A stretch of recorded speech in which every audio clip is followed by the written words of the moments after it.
The grand hall was alive with the sound of buzzing conversations and clinking glasses as tech moguls and industry leaders mingled at one of the most anticipated events of the year.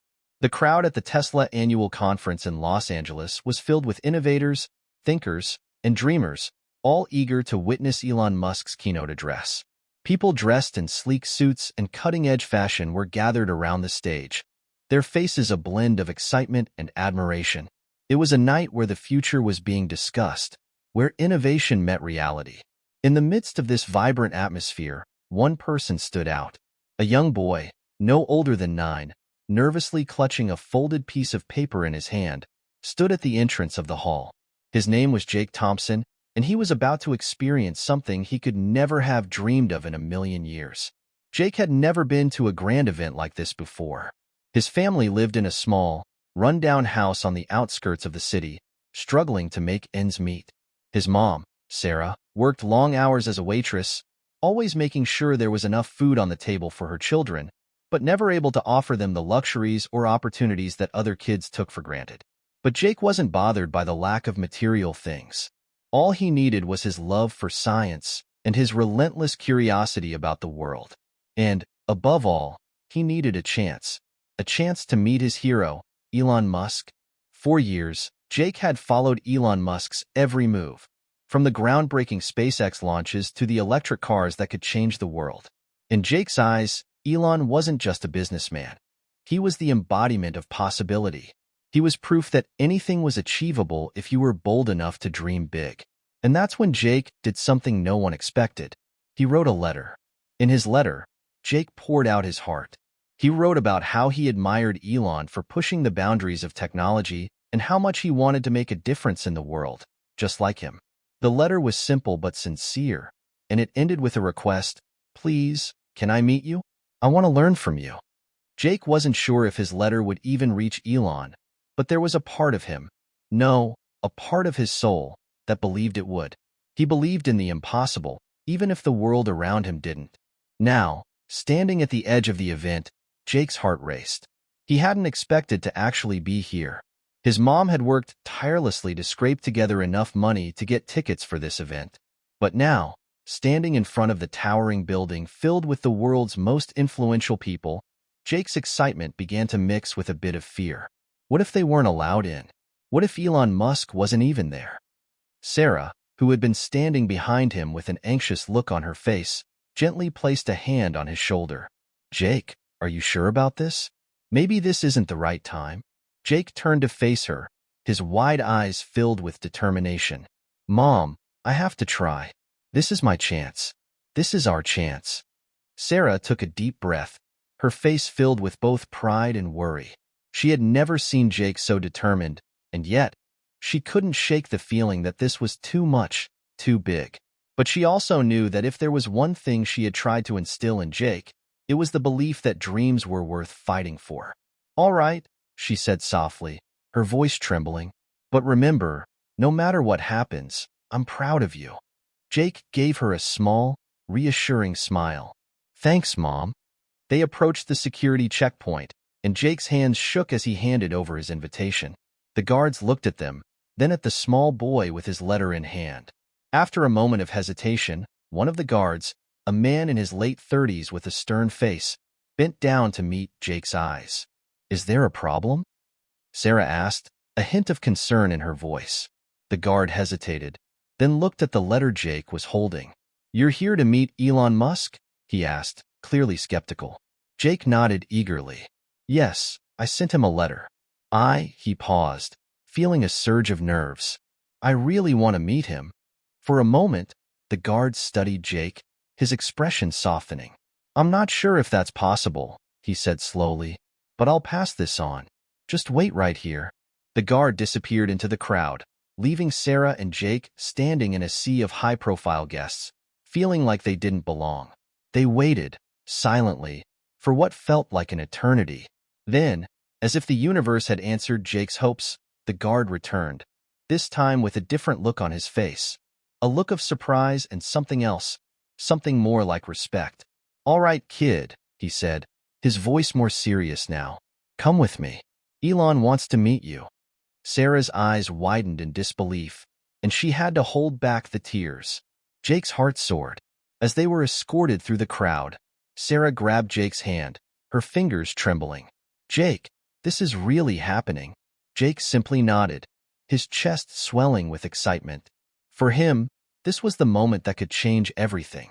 This was the beginning of his dream coming true. They reached the VIP section, where Elon Musk himself stood, surrounded by a group of executives and tech enthusiasts. Jake couldn't believe it.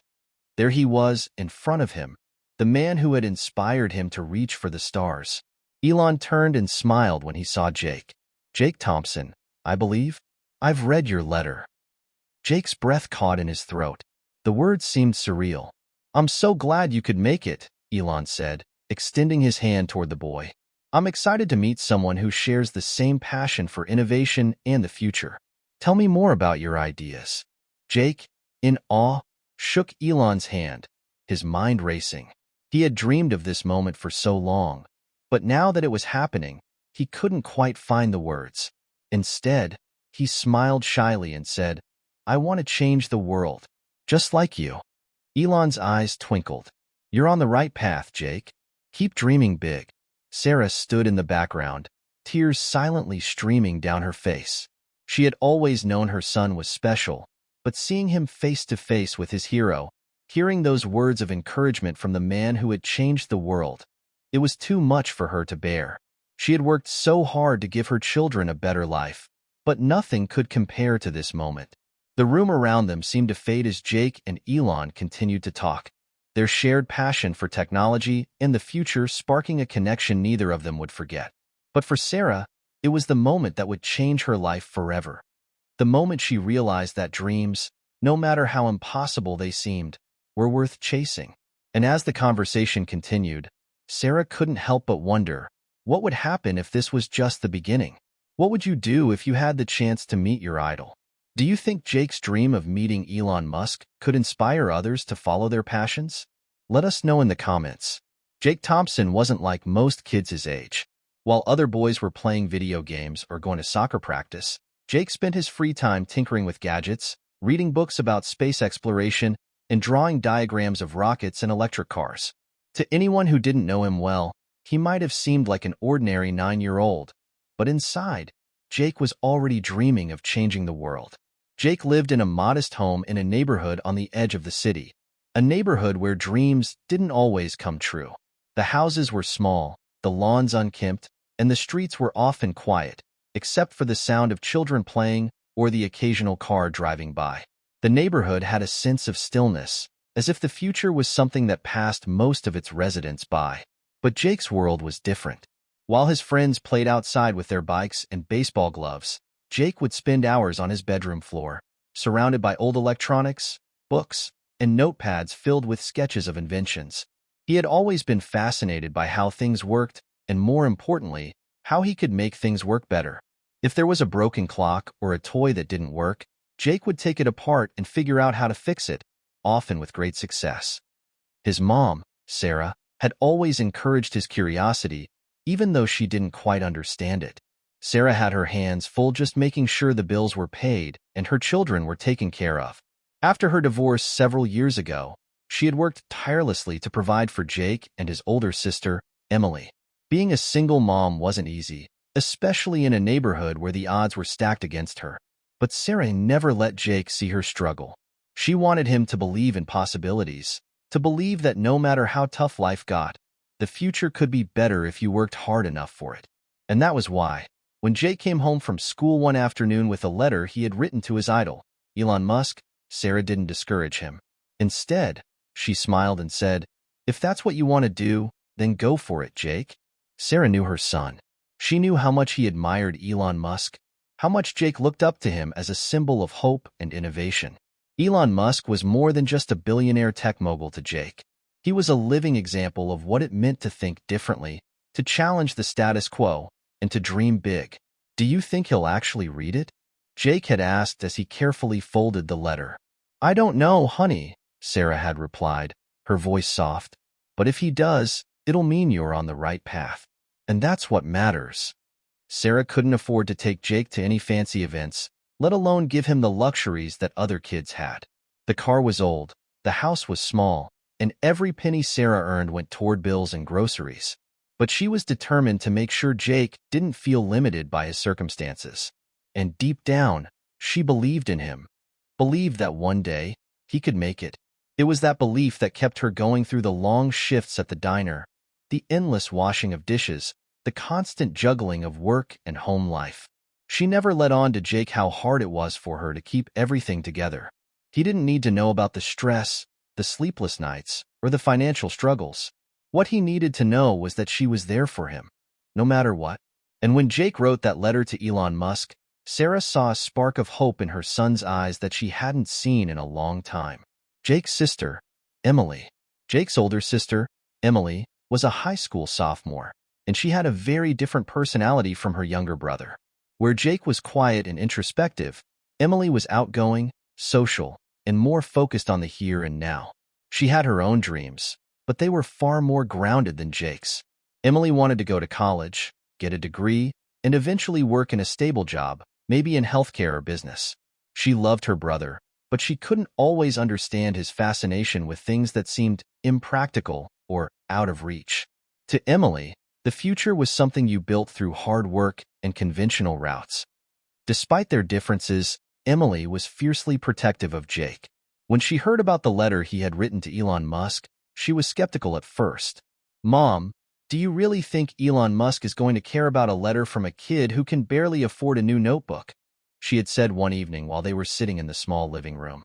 But Sarah had only smiled and replied, "If anyone can make the impossible happen, it's Jake. You should believe in him, Emily." "I do." Emily hadn't said anything after that, but the truth was, she did believe in Jake. Even if she didn't quite understand his dreams, she knew he was smart. She knew that one day, he would do something amazing, whether that was in tech, science, or something else entirely. Maybe, just maybe, he'd even meet Elon Musk one day. The family struggles. The Thompson family's life wasn't easy. Sarah's hours at the diner were long and exhausting, and there were always more bills than there was money. Despite her best efforts, Sarah often found herself skipping meals or making sacrifices just to make sure her kids had what they needed. She never complained, though. Sarah had always prided herself on being strong for her children, and she would do whatever it took to provide for them. Jake could sense the stress his mom was under, even though she never talked about it. He'd see her come home late at night, her eyes tired, her shoulders slumped from a day of hard work. But when she was with him, she was always cheerful, always encouraging. She'd ask him about his day at school, listen to his latest ideas for inventions, and remind him that the sky was the limit. It was this unwavering love and support from Sarah that gave Jake the confidence to dream big. While he had no idea where the path ahead would lead, he knew that no matter what happened, his mom would be there. And that was all that mattered to him. A family full of dreams. Despite the challenges, the Thompson family was full of hope. Jake dreamed of exploring space, of changing the world with technology, and of becoming the kind of person who could help others just like Elon Musk had. Sarah dreamed of giving her children a better life, a life where they didn't have to worry about money or struggles. Emily dreamed of finding her place in the world, of building a future that was secure and stable. They didn't have much, but they had each other. And that, in Sarah's eyes, was all they really needed. As Jake lay in bed that night, staring at the ceiling, he thought about what his mom had said. If he does, it'll mean you're on the right path. Jake smiled to himself. For the first time, he truly believed it. Maybe, just maybe, the impossible wasn't as far away as it seemed.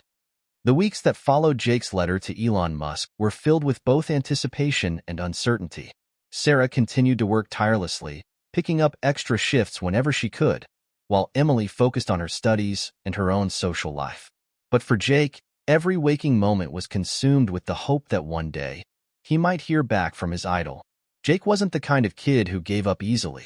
He had learned that lesson from his mom. If you wanted something badly enough, you had to work for it. And while he couldn't physically make his way to SpaceX or the Tesla factory, Jake held on to the belief that maybe, just maybe, his letter would find its way to Elon Musk's hands. But days turned into weeks, and there was still no word. Jake checked the mailbox every day after school, running to it with a mix of hope and dread. Each time, he was disappointed to find only bills and junk mail waiting for him. It was hard not to feel discouraged. Even though his mom kept assuring him that things would work out, Jake started to wonder if the whole thing was just a foolish dream. One Friday afternoon, after another week of silence, Jake sat in his bedroom. His shoulders slumped as he stared at the ceiling. His thoughts were a blur of frustration and doubt. Maybe it was stupid to think someone as busy as Elon Musk would take the time to read a letter from a kid like him. He felt his dreams beginning to deflate like a balloon losing air. Just then, his phone buzzed, and Jake's heart skipped a beat. It was a notification from his email account. At first, he dismissed it as another one of the countless spam emails he'd gotten, but something made him stop. There was something about the subject line that caught his attention. Elon Musk, a response to your letter. Jake's breath caught in his throat. This couldn't be real. It had to be a mistake, some sort of prank. But even as doubt crept in, a spark of hope flared. He clicked open the email, his fingers trembling as he read, Dear Jake, I received your letter, and I must say, I'm very impressed with your enthusiasm and your curiosity. I appreciate that you're already thinking about how to change the world at such a young age. That kind of passion is exactly what we need more of. I'd like to invite you to meet me in person at the upcoming Tesla annual conference in Los Angeles. I believe that together, we can talk about your ideas and see where your dreams might take you. I look forward to meeting you and hearing more about your vision for the future. Best, Elon Musk. For a moment, Jake just stared at the screen in disbelief. Was this really happening? He blinked a few times, rubbed his eyes, and read the email again. It was real. It was happening. Jake jumped up from his desk, his pulse racing with excitement. He ran to the living room, where Sarah was sitting on the couch, flipping through a magazine. He couldn't keep the smile off his face. Mom, you're not going to believe this, he shouted. Sarah looked up, startled by Jake's outburst. What is it, honey? Jake could barely catch his breath as he thrust his phone into her hands. Look at this. Sarah's eyes scanned the email quickly, and the smile that spread across her face was as wide as Jake's. She read it once, then twice, before looking up at her son. Jake, this is real. Elon Musk wants to meet you. Tears welled up in Sarah's eyes. She had always believed in her son, but seeing the proof right in front of her was something entirely different. For a moment, the weight of their struggles, the long hours, and the endless challenges they faced seemed to melt away. This was the kind of moment that made it all worth it. You did it, Jake, Sarah whispered, pulling him into a tight hug. You really did it. Jake grinned, feeling a surge of pride and joy that he could hardly contain. His heart felt as though it might burst. This was more than just a meeting with his hero. It was a confirmation that anything was possible. It was proof that if you believed in something enough and worked hard enough, even the most impossible dreams could come true. The travel plans. The Tesla annual conference was just a few weeks away, and suddenly, life for the Thompsons took on a new kind of energy. Sarah immediately began looking into the logistics of the trip, figuring out how they could afford to travel to Los Angeles. It wasn't easy. The costs of flights, hotel stays, and the conference tickets all added up quickly. But Sarah was determined, just as she had always been. For Jake, she'd make it work. She reached out to the conference organizers, explaining their situation, and was able to secure discounted tickets for both Jake and herself. With the help of a few friends, Sarah managed to find an affordable place to stay near the venue, and they booked the flights just in time. The next few weeks flew by in a blur of preparations. Jake could hardly focus on anything else. His excitement was impossible to contain, and every time he thought about meeting Elon Musk, he could barely keep still. For Emily, things were different. She didn't fully understand the magnitude of the moment for Jake. Sure, she was happy for him, but part of her felt a little left out. She wasn't a big fan of tech or space exploration, and she found it hard to relate to Jake's obsession with Elon Musk. But she couldn't deny that something amazing was happening, and she was proud of her brother. I can't believe this is real, Emily said one evening as she helped Jake pack for the trip. You're actually going to meet Elon Musk. That's insane. I know, right? Jake said, his eyes shining with excitement. I'm going to ask him everything. About SpaceX, Tesla, his vision for the future. This is the chance of a lifetime. Just don't forget about us little people when you're a billionaire, Emily teased with a grin. Jake laughed. Don't worry, Em. I'll always remember where I came from. As the day of the trip approached, Sarah couldn't help but feel a mix of pride and anxiety. She knew this trip was a huge opportunity for Jake, but she also knew that they still had a long way to go. No matter what happened, she would be there to support him. She just hoped that this meeting with Elon Musk was the first step toward a bright future. For Jake, however, there was no doubt in his mind. This was the moment his dreams would truly begin. The moment everything changed. The flight to Los Angeles felt like it took forever. Sarah had booked an early morning flight so they could arrive with plenty of time to get settled before the Tesla annual conference, but time seemed to stretch on for Jake. His legs were restless, his mind racing with anticipation. Every time he closed his eyes, he saw himself standing in front of Elon Musk, asking questions, shaking his hand, maybe even getting a glimpse of the future. Are we there yet? Jake asked for the 5th time in the last 20 minutes, glancing out the airplane window. Sarah laughed softly, glancing over at her son. She could see the excitement bubbling inside him, and it made her heart swell with pride. We're almost there, Jake. Just a little while longer. She, too, had her own thoughts racing through her mind. The trip was a big deal for them, not just because of Jake's meeting with Elon, but because it marked a milestone in their family's journey. For so long, they had been scraping by, struggling to make ends meet. But now, for the first time, they were headed to one of the most important tech events of the year. An event that could change Jake's life forever. When they finally landed, the bustling airport felt like another world. The energy in the air was palpable, and the city of Los Angeles, with its bright lights and fast pace, seemed almost unreal compared to the small, quiet town they had come from. Jake was mesmerized by the skyscrapers, the traffic, the people hurrying in all directions. They grabbed a taxi to the hotel, and as they drove through the city streets, Jake couldn't help but gaze out the window in awe. This was the world of innovation, the world of possibility. Everything felt bigger, brighter, and full of potential. When they checked into the hotel, Sarah handed over their reservation details and got the key to their room. She made sure Jake had everything he needed for the next day. The conference was starting early, and she didn't want them to be late. But Jake couldn't focus on anything but the fact that tomorrow he would be meeting Elon Musk. Mom, do you think he'll remember me? Jake asked nervously as they walked to their room. Sarah smiled, trying to reassure him. He won't forget you, Jake. You wrote him a letter. That means something. Jake nodded, but the butterflies in his stomach didn't go away. He tried to sleep that night, but he found it impossible. His mind kept replaying the email he had received from Elon over and over again. It was like a dream. He could hardly believe it was real. The next morning, after a quick breakfast, Sarah and Jake made their way to the conference venue. It was a massive convention center near downtown Los Angeles, filled with exhibits, bright lights, and hundreds of attendees. There were sleek Tesla cars on display, models of SpaceX rockets, and a stage at the front where the keynote speeches would be given. Jake's heart pounded as they approached the registration desk.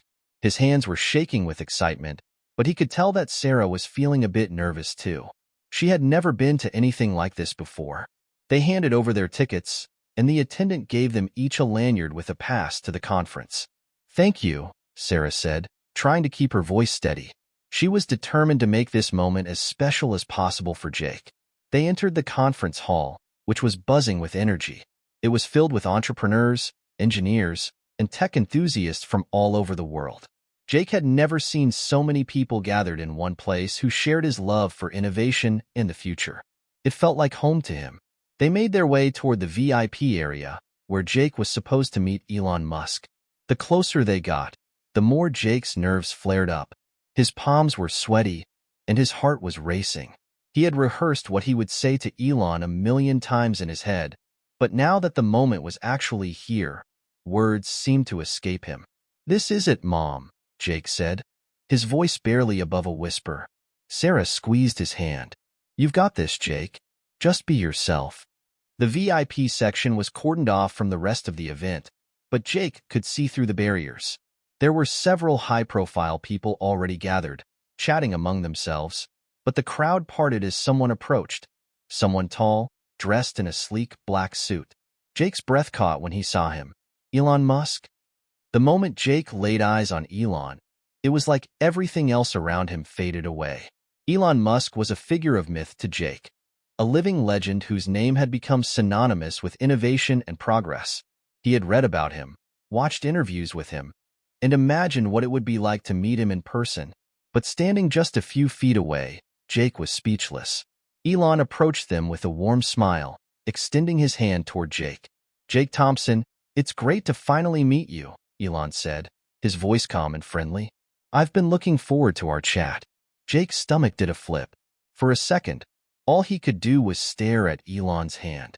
Then, as though his body was on autopilot, he reached out and shook it. Thank you so much for this opportunity, Mr. Musk," Jake stammered, trying his best to sound composed. "I've followed your work for years. You're the reason I want to become an engineer. I want to help make the world better." Elon smiled even more. "That's exactly what we need, Jake. Young minds who think differently and aren't afraid to challenge the status quo. You've already got the right attitude." Sarah, who had been standing beside them, was fighting back tears.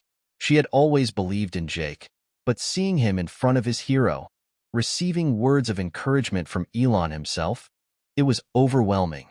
"Thank you so much, Mr. Musk," Sarah managed to say, her voice shaky. "This means the world to him." Elon turned to Sarah, his smile softening. "It's my pleasure. You should be proud. Jake has the kind of passion that can change the world."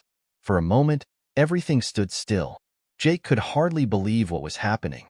He had always imagined meeting Elon Musk, but he had never imagined that it would feel like this, real, tangible, and full of promise. Elon looked at Jake again, his eyes twinkling. "I think you have a lot of potential, Jake. What you do next is up to you, but keep dreaming big. Who knows where that will take you?" Sarah's heart swelled with pride. She hadn't heard words like that in a long time, words that made her believe that maybe, just maybe, her son's dreams weren't as far out of reach as they seemed. The moment was everything Jake had hoped for and more. It was the beginning of a new chapter, one that would set the course for his future. Jake was in a daze as he followed Elon Musk through the VIP section of the conference. It was all happening so fast, too fast for Jake to fully absorb, but he tried his best to keep his cool.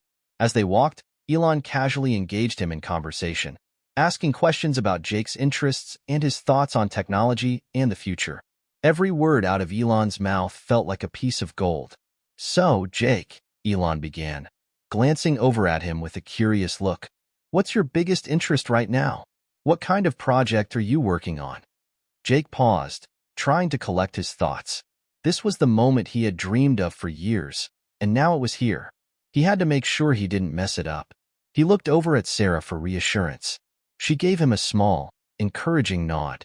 "Well," Jake started, his voice gaining confidence as he spoke, "I'm really interested in renewable energy, especially solar power. I think it could really change the way we live and make the world a better place." Jake's hands were still a little sweaty, but his mind was clear. "I've been reading about how you've been using solar technology at Tesla, and I think it's amazing how much progress you've made." Elon smiled, clearly impressed. "That's great, Jake. Solar energy is definitely the future, and it's something we at Tesla are very passionate about. But I think the real key to solving energy problems is integrating solar with energy storage, like our Powerwall. Without storage, solar is just part of the equation." Jake nodded enthusiastically. "Exactly. That's something I've been thinking about too. Solar alone isn't enough. We need a way to store the energy for when the sun isn't shining. I've been tinkering with some ideas for a battery system that's even more efficient and cost-effective." Elon's eyebrows raised slightly. "That's really interesting. I like that you're thinking about the entire system, not just one piece of the puzzle. Most people focus on making solar panels more efficient, but they forget about storage. The future is in the integration of these systems." Jake's heart was pounding in his chest. He had just discussed his ideas with the person he admired most in the world, and it felt like a dream. But he wasn't done yet. He still had more to say. "I also have an idea for a kind of portable solar generator," Jake continued, "one that can be used in places where the power grid isn't available, like rural areas or disaster zones. It would be small, lightweight, and easy to set up. People could use it to charge phones, medical equipment, or even power small homes. Elon's eyes lit up.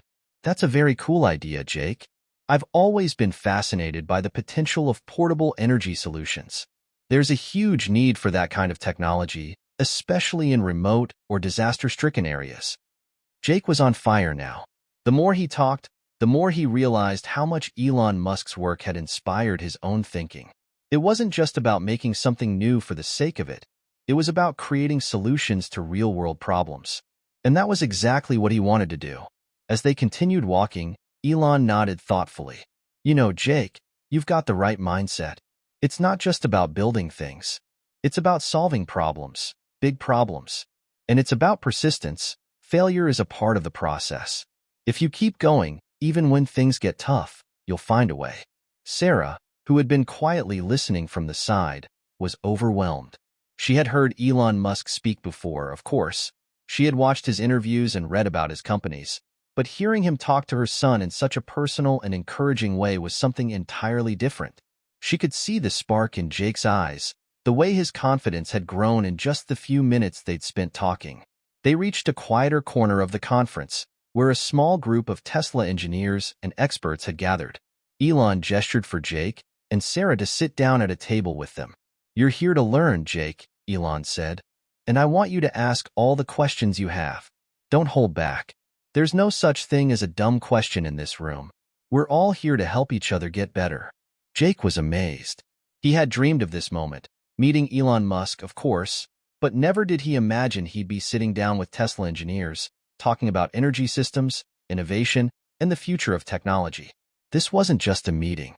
This was a chance to dive into the very heart of what he'd been passionate about for years. Sarah could see how much this meant to Jake.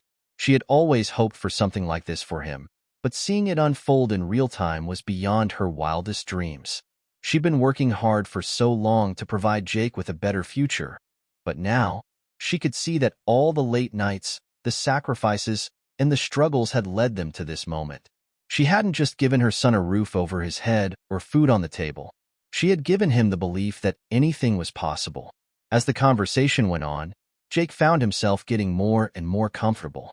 He asked questions about Tesla's latest innovations, the future of electric cars, and how Elon saw technology evolving in the next decade. Elon answered each question thoughtfully, and he seemed genuinely interested in Jake's ideas. Jake, if you're serious about pursuing this kind of work, I'd encourage you to start getting your hands dirty with some real projects, Elon said at one point. Don't wait for the perfect idea to come along. Start small, build something, anything, and learn from it. Every failure is a step closer to success. Jake took this advice to heart. It was exactly what he needed to hear. For years, he'd been trying to come up with the perfect idea, the one that would launch him into the world of tech. But now he realized that there was no such thing as a perfect idea. The key was to take action, to start building, and to learn along the way. As the meeting wrapped up, Elon gave Jake one last piece of advice. Keep pushing the limits of your imagination, Jake. Don't let anyone tell you it's impossible. You're already on the right path. That night, as Sarah and Jake sat together in their hotel room, Jake couldn't stop talking. His mind was buzzing with new ideas and plans for the future. He felt like he had been handed the keys to a new world, one filled with possibilities and opportunities. For the first time, Jake felt certain about his future. It wasn't just a dream anymore. It was a vision that he could make real. And with Elon Musk's encouragement, he knew he could do it. Sarah looked at her son, her heart swelling with pride. She had always known Jake was special, but now she could see that his dreams were no longer out of reach. The world was his oyster.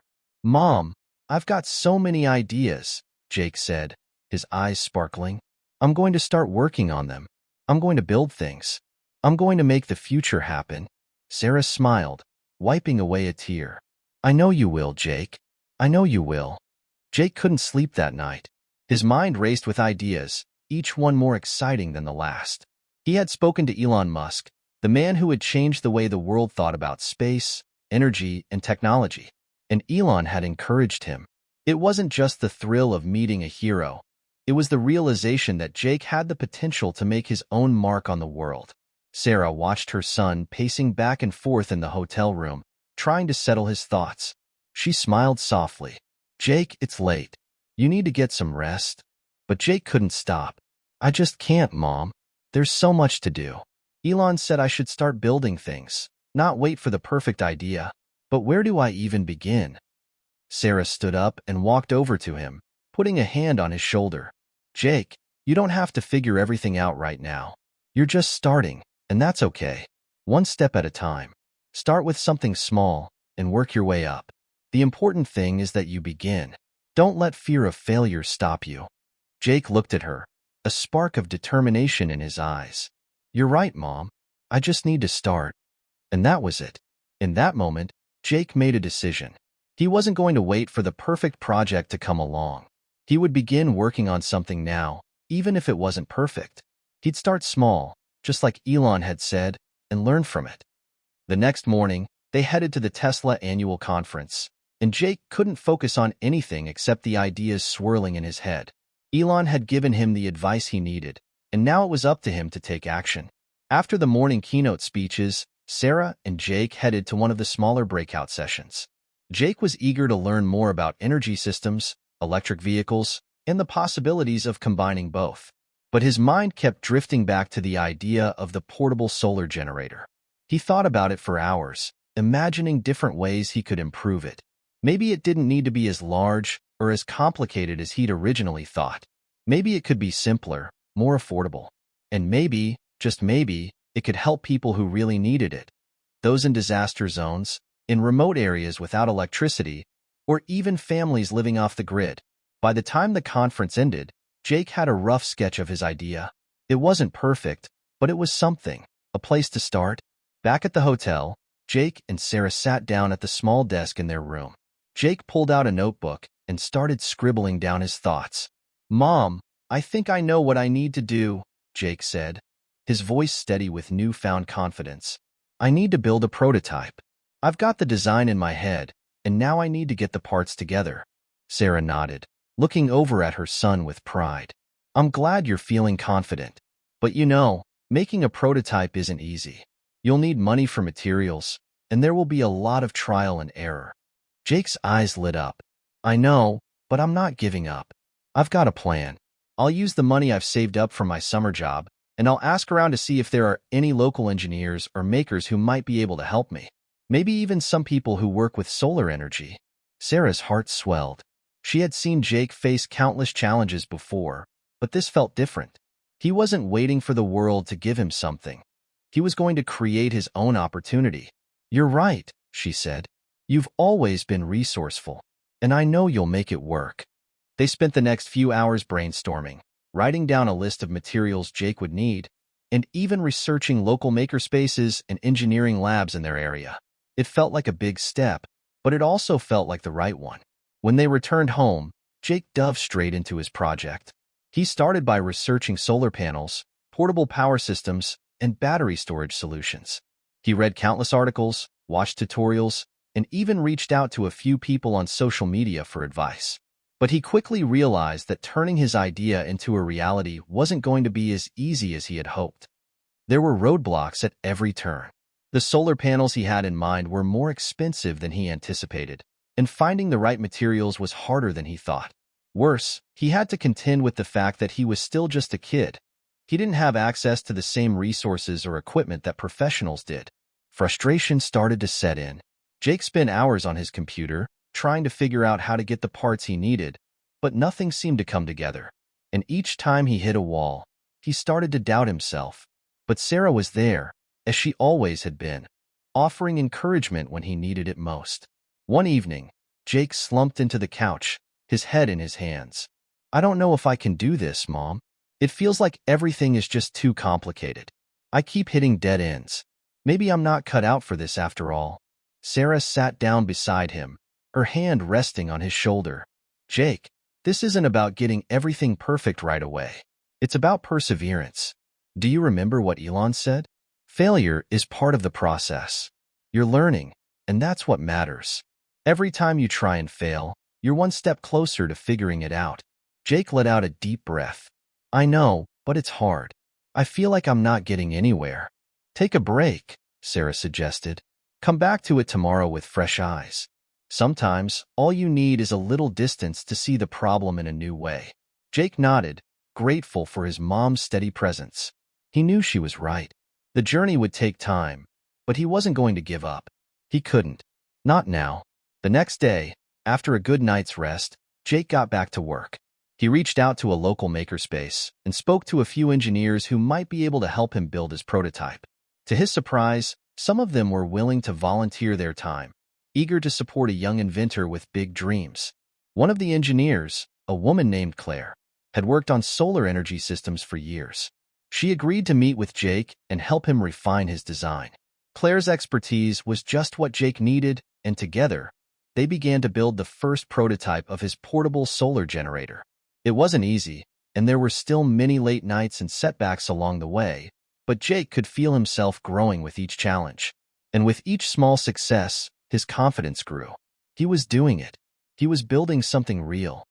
And no matter how long it took, Jake was determined to finish what he had started.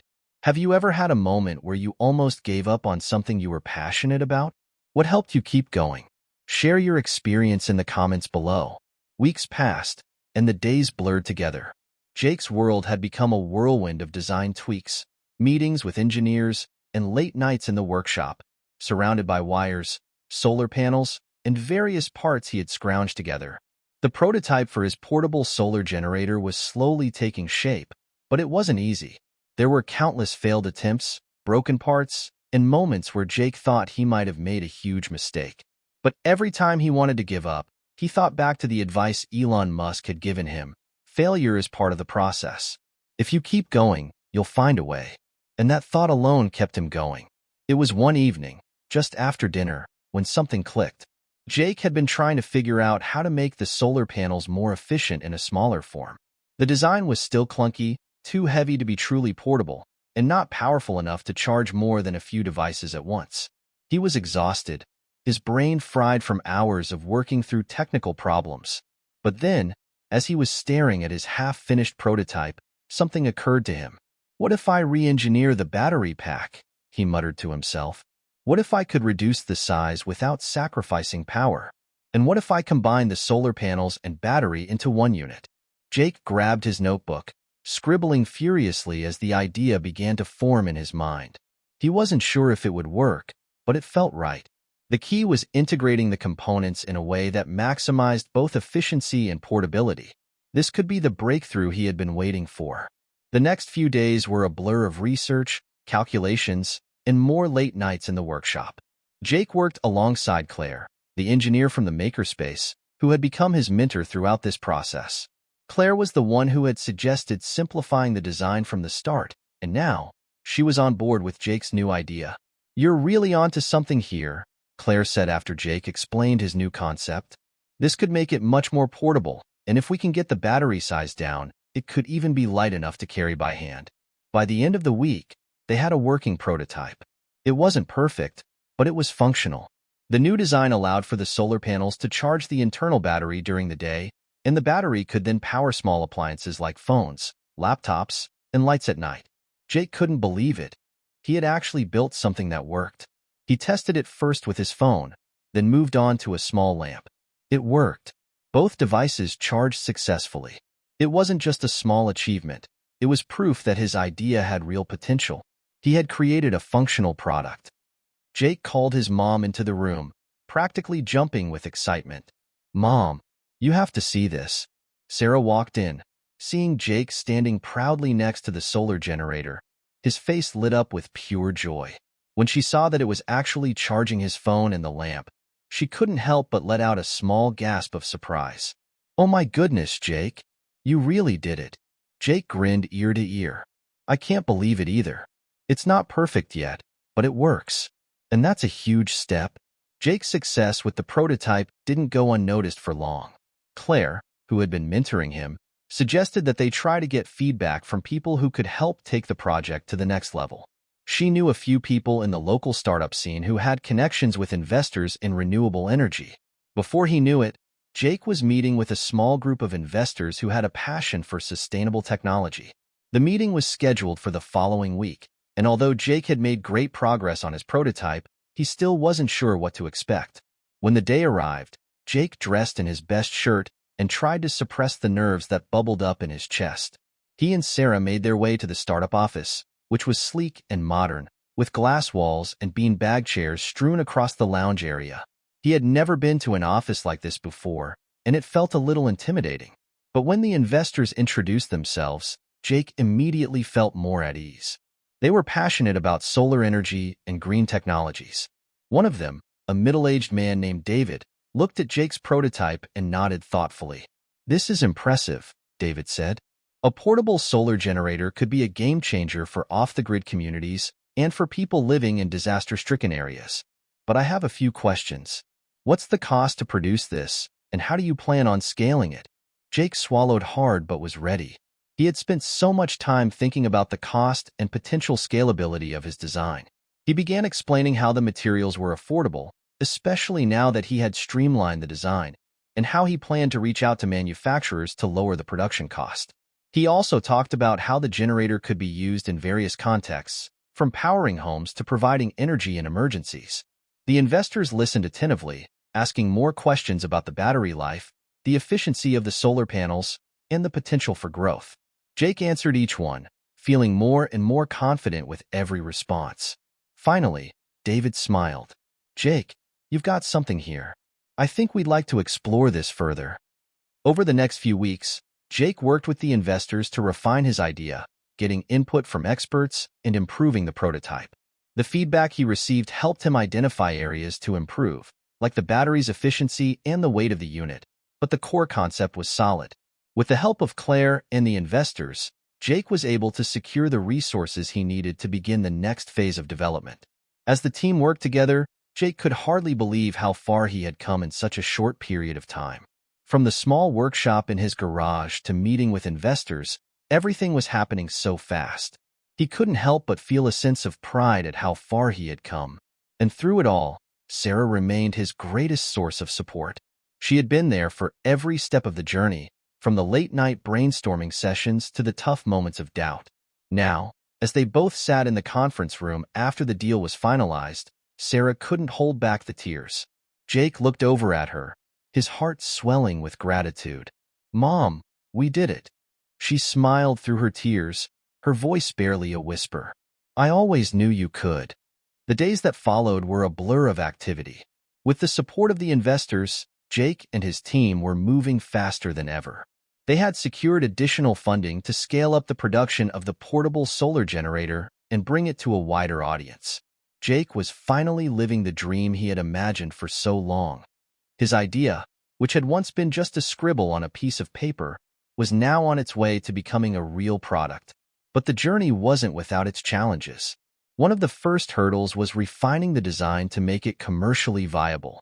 Jake had to make sure that the portable solar generator could be mass-produced at a price point that was affordable for most people while still maintaining its efficiency and reliability. He worked closely with Claire, the engineers, and the design team to make necessary tweaks and improvements. One evening, as they were going over the latest production prototypes, Jake began to feel the weight of the task ahead. His mind buzzed with 1,000 thoughts, but one stuck out more than the others. This isn't just about making a product anymore. It's about solving a real-world problem.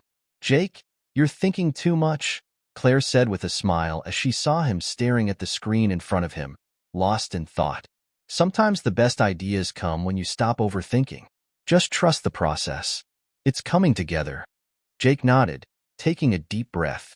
He had come so far, but he still had a long way to go. And as much as he wanted everything to be perfect right now, he knew that the road to success was never a straight line. As the project progressed, Jake's schedule became busier. Between meetings with investors, daily calls with the production team, and the constant design reviews, he found himself more exhausted than he'd ever been. One night, after a particularly stressful meeting, he sat alone in his room, staring at the walls. The weight of it all was starting to settle in. His phone buzzed with a message from Sarah. "How's everything going, Jake?" Jake hesitated for a moment before replying. "It's tough, Mom. There's so much to do, and I feel like I'm not ready for all of this. What if I fail?" He stared at the message for a while, wondering if he was making the right choice. Would he be able to handle the pressure? Was he truly cut out for this? The doubts crept in, like they always did when he felt overwhelmed. But then his phone buzzed again. This time, it was a message from Elon Musk. "Hey Jake, I saw an update on your project. Keep pushing forward. The best inventions aren't made when everything is easy. They're made when you face the hardest challenges. Don't give up now. You're doing great." Jake read the message several times.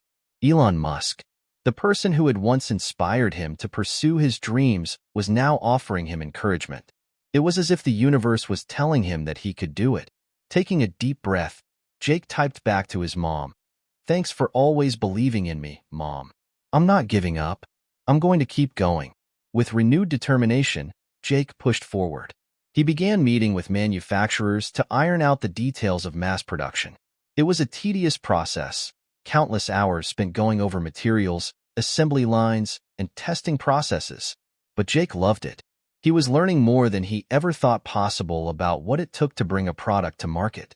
One of the biggest breakthroughs came when they found a way to reduce the weight of the solar generator even further. By using a combination of lightweight composite materials and re-engineering the internal components, they were able to create a model that was not only lighter but also more durable. The team celebrated the news, and Jake couldn't contain his excitement. This was the turning point. This was the moment where his vision was starting to take shape. "It's working, Jake," Claire said as they tested the prototype in the field. "This could really change things." Jake smiled, watching the solar generator charge a set of devices in just a few hours. He knew this was just the beginning, but it felt like they were on the verge of something big. Months of hard work had led to this moment, the launch of the portable solar generator. Jake stood at the front of the crowded event hall, the lights dimmed and a large screen behind him showcasing the product he had spent so much time developing. The crowd was filled with investors, potential buyers, engineers, and journalists, all eager to see what he had created. "Good evening, everyone," Jake said, his voice steady despite the butterflies in his stomach. "Thank you all for being here. This product represents more than just a new gadget. It represents an idea that technology can solve real-world problems, an idea that everyone deserves access to affordable, sustainable energy, no matter where they live or what their circumstances are." He paused, looking around the room, his eyes locking on Sarah, who was sitting near the front, beaming with pride. He could feel the weight of the moment, but he also felt a sense of peace. This was it, the culmination of years of hard work, late nights, and relentless determination. Introducing the SolarLink generator, a portable, efficient, and affordable solar-powered energy solution. With the SolarLink generator, we're not just creating a product, we're creating possibilities for communities in need, for families living off the grid, and for anyone who needs access to power, no matter where they are. The screen behind him flickered to life, showing a series of clips of people using the generator in a variety of settings, from rural homes in developing countries to families affected by natural disasters, to campers and adventurers in remote areas. The crowd was silent, watching in awe as Jake described how the SolarLink generator could change the world. "When I first started working on this, it was just a small idea. But with the help of amazing engineers, manufacturers, and investors, this small idea has grown into something that I believe can make a real difference. We're just getting started, but I'm excited to see where this journey will take us." The applause that followed was overwhelming. Jake could hardly believe it. His dream was no longer just a dream. It was a reality. The weeks following the product launch were a whirlwind. Sales of the SolarLink generator exceeded expectations, and Jake received messages of support from all over the world. The feedback was overwhelmingly positive, with many customers praising the generator's affordability, portability, and ease of use. But even with all the success, Jake never lost sight of what mattered most: solving real problems. As he saw the positive impact of his invention, he knew that this was only the beginning. There was still so much more to do. One evening, after a long day of meetings, Jake sat down with Sarah on the porch. The sunset painted the sky in beautiful shades of pink and orange. Jake leaned back in his chair, feeling a deep sense of satisfaction. "We did it, Mom," Jake said softly, the weight of everything finally sinking in. "We really did it." Sarah smiled, her eyes misting over. "You did it, Jake, and I couldn't be more proud of you." Jake looked out at the horizon, feeling a sense of peace he hadn't felt in a long time. He had taken a chance on his dream, faced countless obstacles, and somehow had found a way to make it happen. The journey had been long, and there were still challenges ahead, but he knew one thing for certain. He was ready for whatever came next. The months that followed the product launch were a whirlwind of success, but Jake knew that true impact didn't come from simply creating a great product. It came from creating a movement. As orders flooded in, and the SolarLink generator began reaching communities all over the world, Jake couldn't shake the feeling that there was still more to be done. He had taken the first step, but now he was determined to make sure this small idea of his would reach the people who needed it most. He began hearing incredible stories of how his product was changing lives. In rural villages where the power grid never reached, families were now able to charge their phones, run small appliances, and even power medical equipment. In disaster-stricken areas where power had been knocked out, the SolarLink generator became a lifeline for those trying to rebuild their lives. One story stood out to Jake more than any other, a message he received from a community in Africa where access to electricity had always been limited. A mother, who had been using the SolarLink generator to keep her children's homework lights on at night, wrote to him, thanking him for bringing hope to her family. Jake couldn't stop thinking about it. That was why he had started this journey. That was the real reward. One evening, as Jake sat in his office staring at the latest batch of sales figures, he realized that he had never truly stopped to consider the larger picture. He had been so focused on getting the SolarLink generator out into the world that he hadn't fully explored its potential. What if he could create an entire ecosystem around renewable energy? What if SolarLink could be a part of a larger movement, one that empowered people to live more sustainably, even in the most remote areas? That night, he shared his thoughts with Sarah. "Mom, I've been thinking a lot," Jake began, his voice serious. "We've created a product that's changing lives, but what if we could take this even further? What if SolarLink wasn't just about generators, but about empowering people to be self-sufficient, to create their own energy solutions?" Sarah, who had been through the ups and downs of Jake's journey from the very beginning, listened intently. She could see the spark in his eyes, the same spark that had been there when he first started working on the solar generator. She knew that whatever he was planning, it was going to be big. "What are you thinking?" she asked. "I'm thinking we need to build an entire renewable energy ecosystem," Jake said, pacing around the room. "Not just generators, but a whole line of products that people can use to harness the power of the sun, wind, and even water. What if we could help remote communities set up entire solar-powered grids? What if we could offer affordable solutions for people in places where they've never had access to energy before?" Sarah's eyes widened as she took in the scope of Jake's new vision. "That's ambitious, but I like it. It sounds like it could really make a difference." Jake nodded. "It's not going to be easy, but if we can figure out how to make this work, we could change the world." The next step was crucial, building the right team. Jake knew that in order to take SolarLink to the next level, he needed to surround himself with the best minds in the renewable energy field.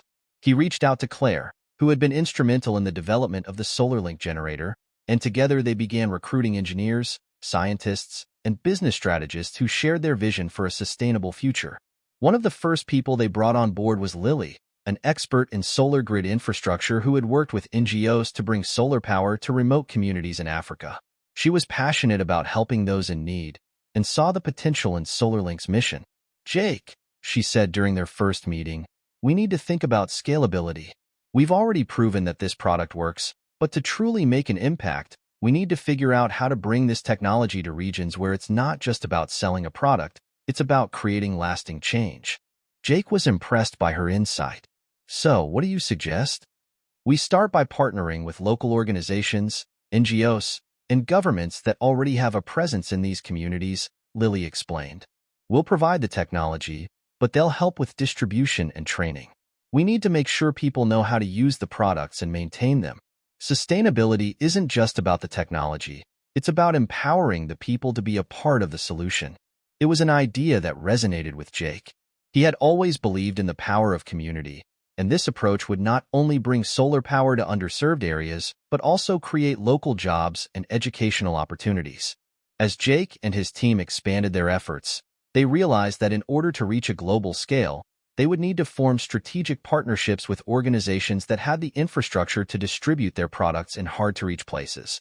They began conversations with international aid organizations, local governments, and large corporations that had renewable energy initiatives of their own.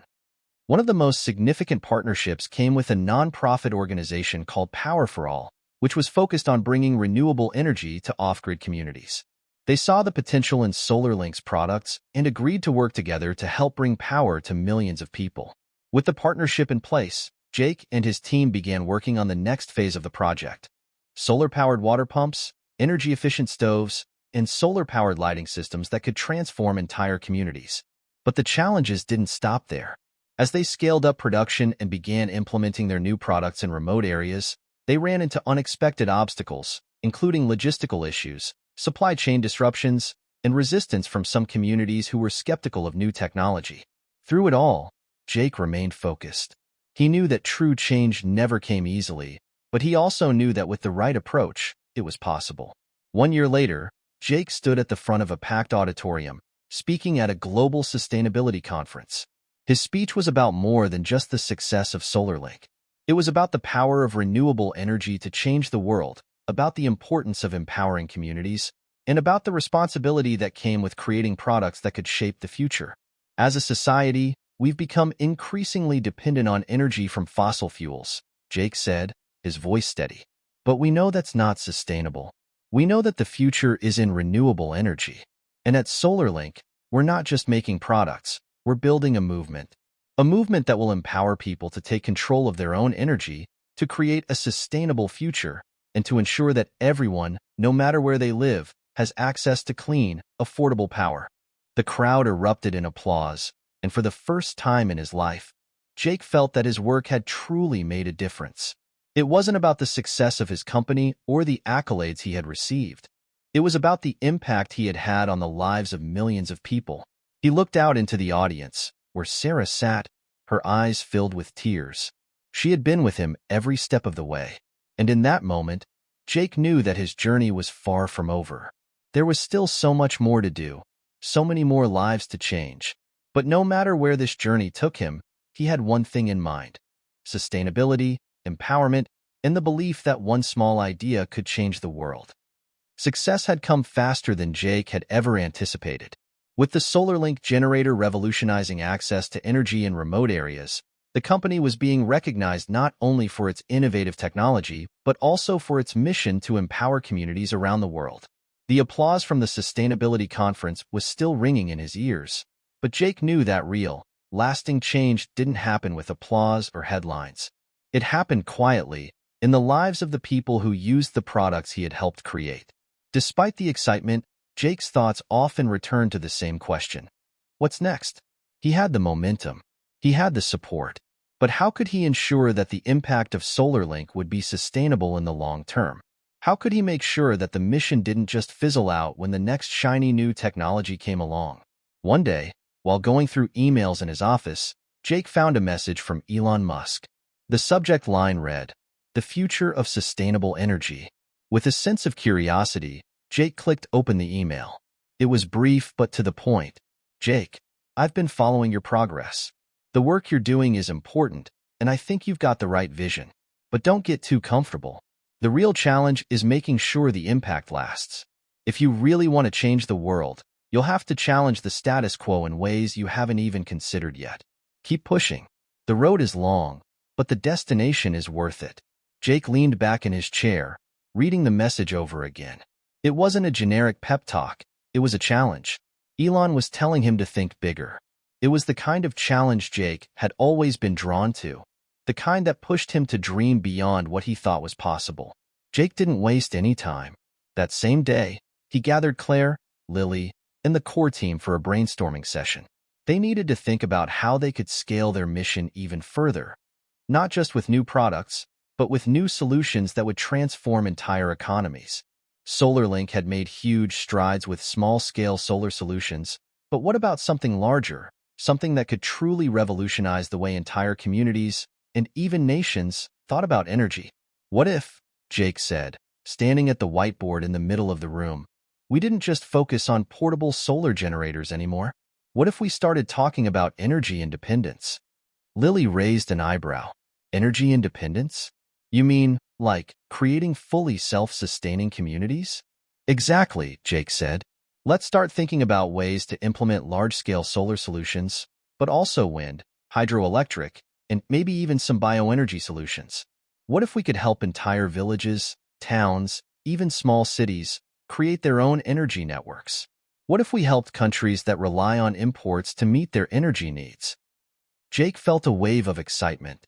This was the challenge he'd been looking for, the opportunity to take SolarLink from a small, successful product to something that could change the energy landscape on a national level. I'm in, Jake said, shaking John's hand. Let's do it. The next several months were a blur of meetings, logistics, and strategy sessions. SolarLink would be playing a pivotal role in the development of Kenya's renewable energy infrastructure, helping to lay the groundwork for a national shift towards solar, wind, and sustainable energy solutions. Jake worked closely with local teams to design solar microgrids for rural communities, while also assisting with the development of larger solar farms to feed into the national grid. They faced challenges with government red tape, financing, and local skepticism, but Jake knew that the only way to create true change was to persist. Every problem was an opportunity to innovate, to make the solutions more efficient and accessible. As the first solar farm came online in rural Kenya, the impact was immediate. Villages that had once been in darkness now had access to electricity, and people were starting to see the benefits. Small businesses thrived, children could study at night, and hospitals had the power they needed to treat patients. It wasn't perfect, and there was still much work to do. But for Jake, this was the beginning of a new chapter. SolarLink had started as a small idea, but it was quickly becoming a force that could change the course of entire nations. What do you think is the most important factor in creating lasting change in the world? Is it technology, collaboration, or something else entirely? Share your thoughts in the comments below. As Jake watched the first solar-powered microgrid go live in a rural village in Kenya, he felt a sense of pride and accomplishment he hadn't experienced before. The quiet hum of the new solar panels powering homes, schools, and clinics was the sound of progress. It was the first step towards something much bigger, something that could shift the global energy landscape. But as with any ambitious project, the road was far from smooth. The small successes only made the next challenge seem more daunting. In the weeks following the initial rollout, the team faced logistical nightmares, political hurdles, and technical challenges that threatened to slow down their progress. There were constant discussions about how to scale the project efficiently, how to ensure long-term sustainability, and how to bring more partners into the fold. Still, Jake remained determined. Each time a new obstacle emerged, he thought back to the reasons he had started this journey in the first place. It wasn't just about selling a product. It was about empowering people, enabling communities to thrive, and transforming the way the world thought about energy. The SolarLink generator had been a revolutionary product, but Jake knew that the future wasn't in selling individual products. The real future lay in creating a system, a sustainable, interconnected network of energy solutions that could grow and evolve with the needs of each community. As Jake and his team worked closely with the Kenyan government and local businesses to expand their renewable energy infrastructure, the project caught the attention of other governments and NGOs around the world. Countries like India, Brazil, and Indonesia reached out, eager to learn from Kenya's success and potentially implement similar solutions in their own regions. Jake was overwhelmed by the demand. He had always envisioned SolarLink making a global impact, but now it seemed the world was ready for change. The timing felt right. With international attention came an opportunity to further scale the operation. Bigger projects, more partnerships, and most importantly, a chance to bring clean, renewable energy to millions more people. To make this happen, Jake knew he would need more than just technology. He needed a global network, a coalition of businesses, nonprofits, and governments working together to make sustainable energy the norm rather than the exception. With this in mind, Jake called together the SolarLink leadership team for a strategy meeting. We've proved that our product works. We've seen the change it's bringing to communities here in Kenya, Jake began. But we need to think beyond products. We need to think about systems. What if we could create energy solutions that adapt to the unique needs of each region? The room was silent as everyone absorbed the weight of Jake's words. Claire, always the most pragmatic, spoke up first. So you're thinking about custom energy solutions for each country? Jake nodded. Exactly. Every country has its own resources, its own challenges. In some places, we'll focus more on solar. In others, wind might be the primary source. We need to tailor our approach. And to do that, we need to build local partnerships, local knowledge, and local resources. While Jake had always admired Elon Musk's work, he never expected to collaborate directly with him. But as the push for global expansion gained momentum, SolarLink started to catch the attention of other major players in the renewable energy space, including Tesla. Elon's companies had long been at the forefront of pushing clean energy solutions to the masses, from electric vehicles to energy storage solutions.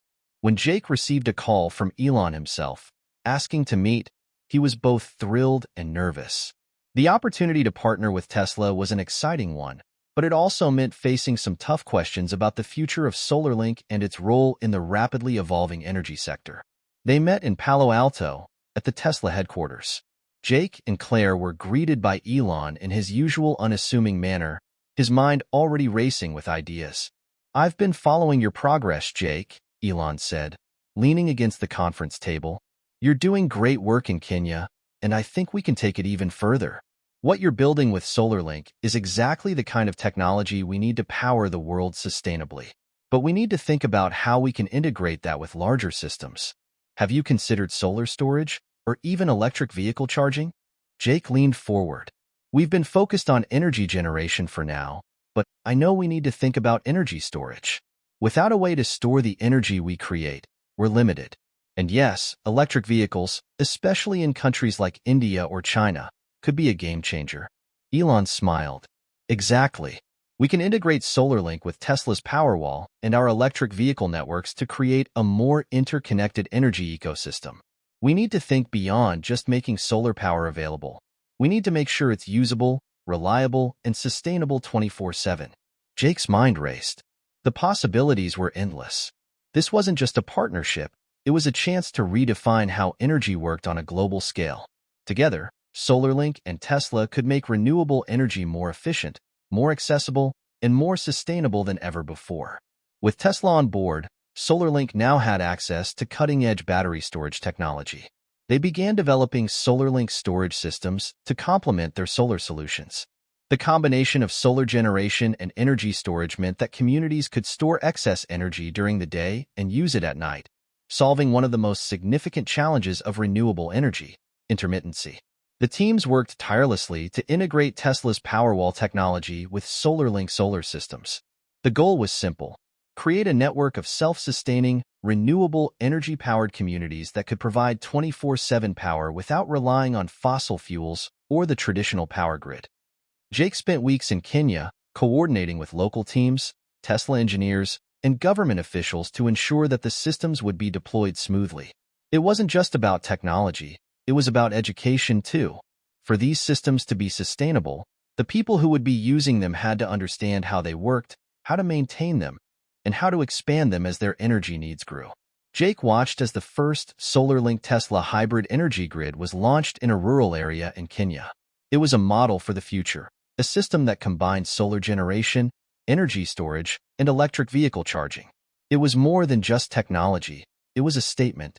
SolarLink and Tesla were proving that the future of energy wasn't just about meeting demand.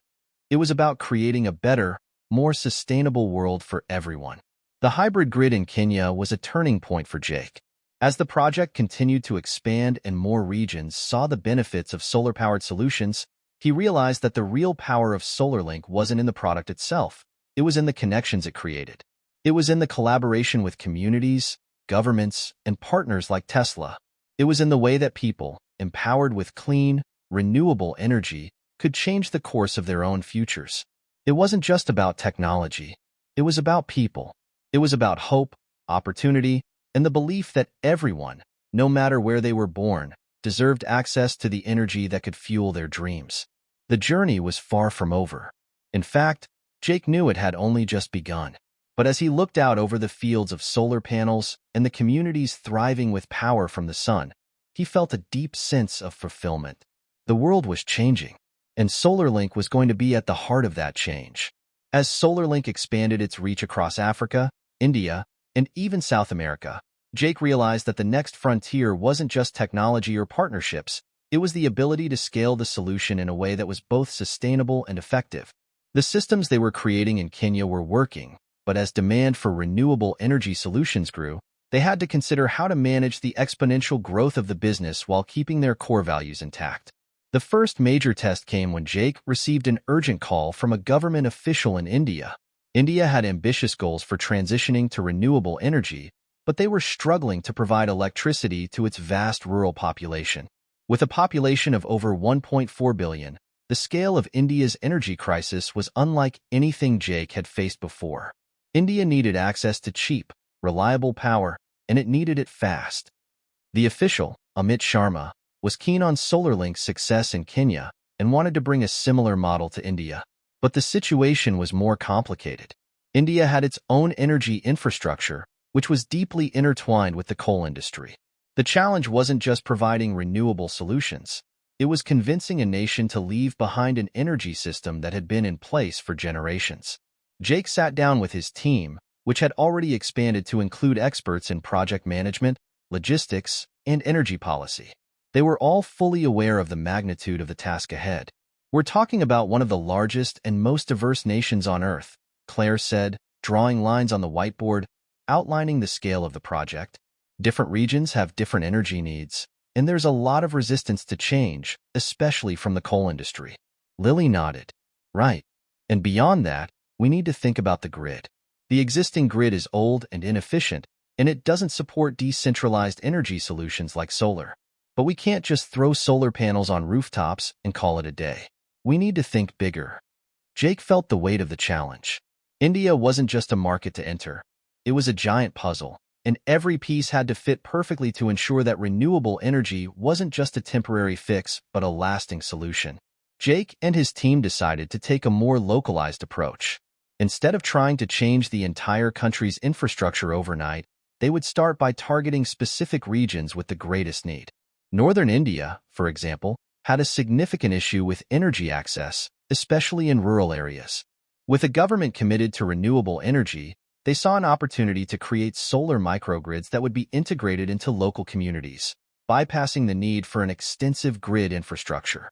Jake flew to New Delhi to meet with Amit Sharma, the government official, to discuss their plan. "It's a bold move, Jake," Amit said, reviewing the proposal, "but I think it might be our best option. We have a strong rural development initiative already in place. If we can tie in renewable energy to that, we could create a model for the rest of India to follow." The plan was ambitious. SolarLink would provide solar panels and energy storage systems to thousands of villages across India. Rather than focusing solely on creating a national grid, they would focus on self-sustaining microgrids in remote areas, solar-powered villages that could operate independently from the national grid, while still remaining connected in times of need. But there were hurdles. SolarLink would need to partner with local contractors, train engineers, and navigate India's complex regulatory landscape. They also needed to adapt the technology to withstand the harsh climates in some parts of the country, extreme heat in the desert regions, intense monsoons in the east, and the humidity of the coastal areas. "We're not just selling solar power," Jake said, thinking through the logistics. "We're selling a new way of life. This has to be about more than just technology. It has to be about creating a lasting ecosystem." In order to succeed, SolarLink needed local support. To this end, they entered into partnerships with Indian energy companies, local NGOs, and grassroots organizations. The idea was to make these renewable solutions not just foreign imports, but locally driven initiatives. By involving communities in the planning, installation, and maintenance of solar grids, they could ensure sustainability and, in turn, create jobs. Lilly worked with local engineers to adapt SolarLink systems to Indian conditions, adjusting for the extreme weather conditions and creating more durable energy storage solutions. The company also worked with Tesla to incorporate its Powerwall battery storage solutions, ensuring that even during power shortages, the communities could continue to have access to energy. Jake was particularly excited about the partnership with local farmers. Many of them were struggling to maintain crops due to inconsistent irrigation and lack of electricity to run pumps. By integrating solar-powered irrigation systems, SolarLink was able to solve both the energy and agricultural problems. Farmers could now irrigate their fields without relying on diesel-powered pumps, which were costly and environmentally damaging. The results were immediate. In one region in northern India, villages saw a significant increase in crop yields because they could irrigate consistently. Health clinics, which had once relied on diesel generators to power medical equipment, now had stable, reliable electricity from solar. Schools stayed open longer, and children could study after dark. As the SolarLink projects in India began to take off, the success story spread. Other nations, inspired by Kenya's early adoption and India's emerging success, wanted to implement similar models in their own countries. Jake received requests from Brazil, Vietnam, and even Mexico, each eager to create their own self-sustaining energy solutions. Jake knew that SolarLink had hit a pivotal moment. This wasn't just about expanding a business anymore. It was about becoming part of a global movement toward clean, renewable energy. But for this to be truly transformative, SolarLink had to embrace something bigger. A decentralized, people-powered energy revolution that bypassed traditional, centralized power grids. Jake took a step back and reflected on how far they had come. The days of starting in a small workshop with just an idea had led to this, a global network of clean energy solutions. But even with all the progress, Jake knew there was still so much work to do. The challenge was far from over. One evening, as Jake sat in his office, reflecting on the whirlwind of the past few years, he received another message from Elon Musk. The subject line read, "The next step." Jake opened the message. "Jake, I'm watching the progress you're making, and I'm impressed. But as you know, there's a long way to go. Remember, the real test is sustainability. It's not about launching projects, it's about ensuring they live on. You'll need to be prepared for setbacks, delays, and opposition from unexpected places. But you're on the right path. Keep pushing the limits. The world needs what you're doing, more than you know." Jake smiled, feeling the weight of those words. Elon had been right. There would always be setbacks. There would always be hurdles. But the mission, the reason SolarLink existed, had never been clearer. To empower people, to bring clean energy to the world, and to prove that it was possible to build a sustainable future for all. Jake leaned back in his chair and looked out the window at the city skyline, reflecting on the journey ahead. It was daunting, but it was also the most important thing he could ever do. And no matter how many challenges lay in his path, he was ready to face them head-on. The wind was picking up. Jake stood on the rooftop of a modest building in Rio de Janeiro, Brazil, surveying the sprawling city below. The sun was dipping beneath the horizon, casting the city in a warm, golden glow. Brazil had been on Jake's mind for months. After the success in India, SolarLink had expanded into other emerging markets, but Brazil was different. The country was vast, with some regions experiencing steady rainfall and others suffering from droughts. There were large swaths of the country that were underdeveloped, but also regions rich in natural resources, including wind power. Brazil had one of the most abundant renewable energy resources in the world. Its coastline was constantly hit by strong winds, making it an ideal location for wind farms. But there was a catch. Wind energy, though abundant, wasn't easily accessible for rural communities without substantial infrastructure. The existing energy grid was inadequate, and many remote villages still relied on expensive and polluting diesel generators for electricity. That's where SolarLink could step in. Jake had spent the past few weeks meeting with local government officials, energy experts, and NGOs. The message was clear. Brazil needed a solution that could connect its rural communities to the grid while utilizing its rich natural resources, wind and solar, at a local level. As Jake looked out over the city, he felt a spark of inspiration. This wasn't just about providing solar panels or wind turbines. This was about creating an entirely new type of energy network, one that combined the best of both solar and wind energy, tailored to local conditions, and decentralized in a way that would put power back into the hands of the people. Jake knew that the solution to Brazil's energy needs was not going to be one-size-fits-all. Brazil's geography was too varied, and its energy demands too diverse.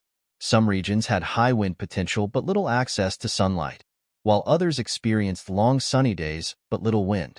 For the first time, Jake began to envision a hybrid model that integrated SolarLink's solar technology with small-scale wind turbines, creating dual energy systems that could be tailored to specific regions. The idea was to deploy both solar panels and wind turbines in areas where the natural conditions were most favorable. Where the wind was strongest, they would provide small-scale wind turbines to generate power, and where sunlight was abundant, solar panels would be the solution. In remote regions where both wind and sun could be harnessed, the two systems would work in tandem, allowing communities to enjoy the benefits of renewable energy all day and night, regardless of weather conditions. Jake called in Claire and Lily to help sketch out the details of the plan. "We'll need to design an integrated system that uses both technologies," Lily said, her eyes scanning the map of Brazil on the whiteboard. "The trick is balancing the energy generation to ensure that when the wind dies down, the solar panels can take over, and vice versa." Claire added, "And we can't forget about storage. We'll need batteries to store excess energy for when demand spikes or when the weather is less cooperative." The team worked late into the night, designing the SolarLink wind hybrid energy system. They included Tesla's Powerwall for storage, so that excess energy could be saved and used during times when neither wind nor solar was generating enough power. The solution, while complex, could revolutionize energy distribution in Brazil's rural regions. But Jake knew that the real challenge would be the rollout. Brazil was a vast country, and the logistics of installing the hybrid systems in remote areas would require careful planning. Local partnerships were key, and Jake began to reach out to Brazilian companies with experience in the energy sector, as well as NGOs with boots on the ground in rural communities. One such organization that had been making waves in rural Brazil was Energia Brazil, a local nonprofit focused on providing clean energy to underserved regions. The group had been working on small-scale solar projects for years, but had struggled to scale their efforts. When they heard about SolarLink's plans for a hybrid wind and solar solution, they immediately reached out. The organization's founder, Carlos Oliveira, was a passionate advocate for renewable energy and had been working in Brazil's poorest communities for decades. He met with Jake and the team to discuss a potential partnership. "The potential here is incredible," Carlos said as he looked over the project proposal. "Brazil is one of the largest countries in the world, and there are so many places where the energy grid doesn't reach. If we can integrate both wind and solar, we could change the future for millions of people." Carlos's local knowledge and his organization's established relationships with communities were invaluable. Energia Brazil had already built trust with the rural communities they served, and that trust would be crucial for the success of the SolarLink wind hybrid energy system. With their experience in SolarLink's technology, they were poised to make a real impact. Jake and Carlos began to plan the first pilot project, a small rural community in the northeastern state of Piauí, which was known for its intense wind but minimal access to electricity. The community had been relying on diesel generators, which were costly, polluting, and unreliable. The new hybrid energy system could change that, providing a reliable, clean source of power. "We'll start small," Jake said, "but once we prove the concept, we can scale it rapidly. The world is watching Brazil, and if we can make this work here, it could be the model for other countries." The day of the pilot installation was a moment of truth. Jake, Claire, Lily, Carlos, and a team of engineers arrived in Piauí to oversee the installation of the first SolarLink wind hybrid energy system. The community had been eagerly anticipating the arrival of the new technology, and there was a palpable sense of excitement in the air. The project involved installing both solar panels and wind turbines, along with a Powerwall system to store excess energy. The community, which had been used to relying on intermittent and expensive diesel power, was eager for a change. For days, the team worked with local engineers and volunteers to install the equipment. As the solar panels were hooked up and the wind turbines began to spin, Jake watched in awe as the community began to light up for the first time. The power was reliable, clean, and free from the harmful pollutants of diesel. By the time the sun set, the entire village was fully powered by renewable energy. The Powerwall kicked in as the night approached, storing energy to be used during the hours when wind and solar were less effective. The community celebrated by turning on lights in homes that had never been powered by anything other than a flickering candle or a dusty generator. It was a moment of transformation. Carlos stood next to Jake, watching the village light up. "This is just the beginning, my friend," he said, a gleam of hope in his eyes. This is going to change everything. The success of the pilot in Piauí didn't just change the lives of the people in that village. It sent ripples across Brazil. News outlets began covering the project, and soon, other rural communities, as well as government officials, were asking how they could replicate the model. The Brazilian government, which had been focused on increasing renewable energy production in the country, saw the potential for scaling this model to other regions. In particular, areas that had the resources for wind energy but lacked reliable access to electricity were eager to adopt the SolarLink wind hybrid system. But Jake knew they couldn't stop there. The success in Brazil was only the beginning of something much larger. The vision had always been to create a global energy network, one that wasn't tied to fossil fuels or large, centralized grids but was decentralized, sustainable, and community-driven. He thought back to his first meeting with Elon Musk, when they had talked about pushing the boundaries of energy technology. Now, with the success of SolarLink's hybrid system in Brazil, the dream of a world powered by clean, renewable energy was closer than ever before. As the success of SolarLink's hybrid energy systems continued to spread across Brazil, Jake knew that they had entered a new phase of their mission. They weren't just changing the way energy was produced and consumed in isolated communities. They were challenging entire energy infrastructures. But as the pressure mounted to scale the solution beyond Brazil, Jake realized something important. To truly make a global impact, collaboration was key. At this point, SolarLink had gained attention not only from governments and energy companies, but also from international organizations that recognized the potential of decentralized, renewable energy. Jake received an invitation to speak at a high-profile United Nations Climate Change Summit in Paris. This was a massive opportunity, not only to highlight the work that SolarLink was doing, but also to forge new partnerships that could take their mission to a global scale. The team gathered at the office a few days before Jake's trip to Paris to prepare. There was a palpable sense of urgency in the air. They had to make the right impression. "This summit is going to be huge," Claire said, organizing a stack of notes. "We've got heads of state, CEOs of major energy companies, representatives from the World Bank, and NGOs, all in one place. We need to be ready to showcase what SolarLink has done and what we're planning to do next." Jake nodded, feeling a mix of excitement and pressure. It's our chance to connect with the world's biggest players, but it's also a chance to bring our message to the masses. The world needs to understand that the future of energy isn't about digging up more fossil fuels. It's about empowering communities. The day of the summit arrived, and Jake found himself standing at the front of a grand conference hall in Paris. It was an overwhelming experience. This was not just another conference. It was a platform for change, a place where policies would be shaped, and decisions made that could alter the trajectory of global energy. Jake had prepared a powerful presentation. The heart of it was simple. The world was at a crossroads. Climate change was an undeniable crisis, and the current energy systems were failing to meet the needs of the people while contributing to environmental destruction. But there was another path, one that embraced decentralization, sustainability, and empowerment. The SolarLink wind hybrid energy system was the first step, but Jake's vision went far beyond that.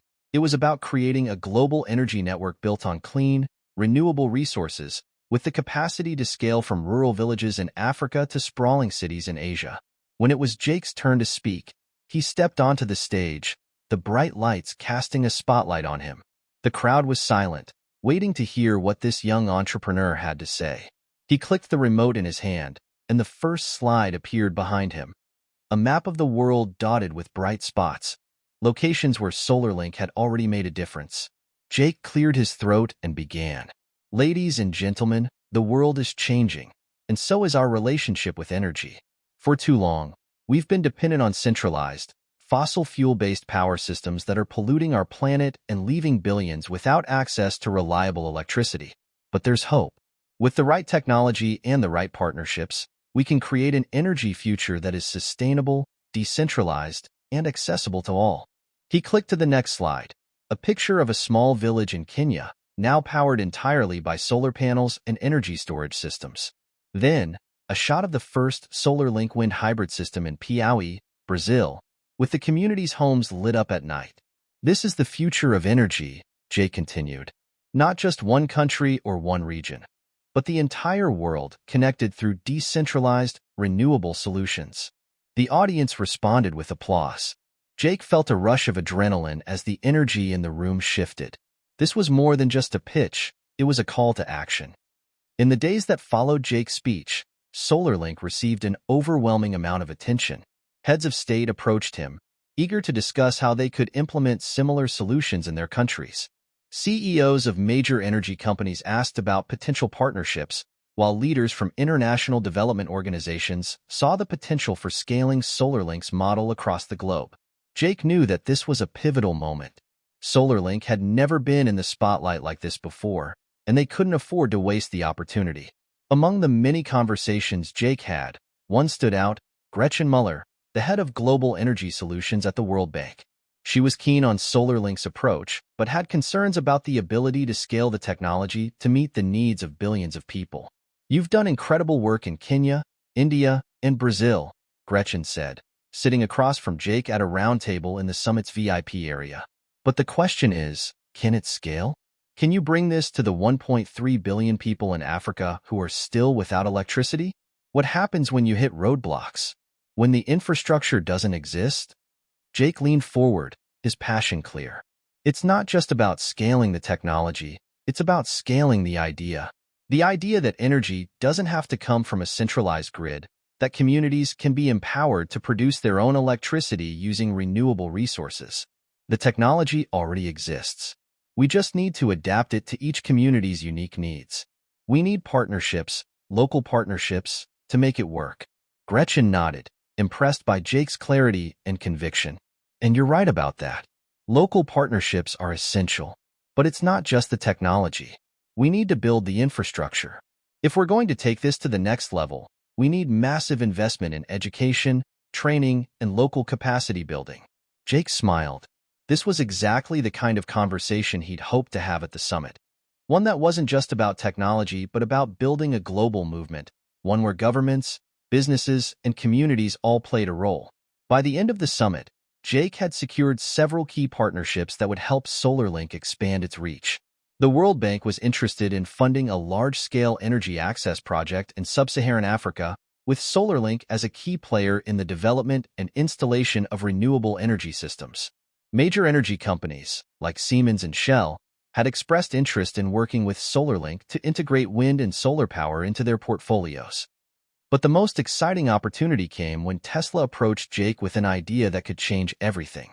Elon Musk had been following SolarLink's progress and believed that the key to scaling renewable energy globally lay in a global storage solution, one that could store energy from wind and solar on a massive scale, ensuring that even when the sun wasn't shining or the wind wasn't blowing, there would still be access to power. Jake and Tesla's team began brainstorming ideas for a global renewable energy grid, a network that would link renewable energy sources from around the world, storing excess energy in Tesla's Powerwalls, and creating a truly global energy network that would be shared by every corner of the planet. This was the vision that had been in Jake's mind from the very beginning. A world where energy wasn't a commodity controlled by a few large companies, but a resource that belonged to everyone. And now, with the partnerships in place and the support of global leaders, that vision was closer than ever to becoming a reality. Jake's journey has shown that collaboration is essential in creating a sustainable energy future.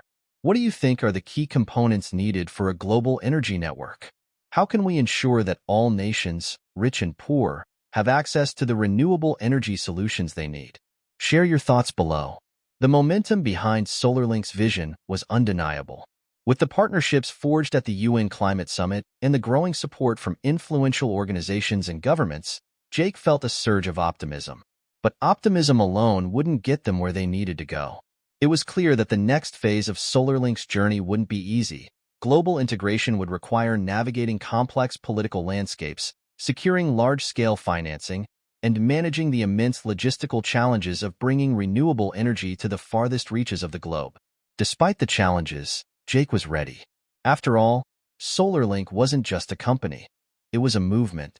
And this was a turning point in history, one where the way the world produced and consumed energy could be fundamentally changed. The first major test of the global rollout came from sub-Saharan Africa, one of the world's most energy-deprived regions. According to the World Bank, over 600 million people in sub-Saharan Africa still lived without reliable access to electricity. Many communities in rural areas relied on expensive, inefficient, and harmful sources of energy like kerosene lamps and diesel generators. These sources were not only environmentally damaging, but they also put an incredible strain on the local economy and health systems. SolarLink's partnership with the World Bank had set the stage for a large-scale project in Africa, with a goal to bring clean, renewable energy to at least 10 million people in the next 5 years. The plan was ambitious. SolarLink would introduce the hybrid wind-solar energy model that had proven successful in Brazil and India, adapted for each region's specific resources. But Africa presented unique challenges. Jake, Claire, and Lily spent weeks traveling through various countries, Kenya, Ethiopia, Nigeria, and Ghana, to assess the energy needs of rural communities. In each country, they saw the same pattern: a growing demand for electricity and a distinct lack of infrastructure to meet it. But what struck Jake the most wasn't just the problem, it was the possibility. In Kenya, Jake visited a small village that had recently installed solar panels, but without proper storage or backup energy, the system was inadequate during periods of cloudy weather. In Ghana, he saw firsthand how expensive and unreliable diesel generators were, and how quickly they deteriorated the air quality in rural villages.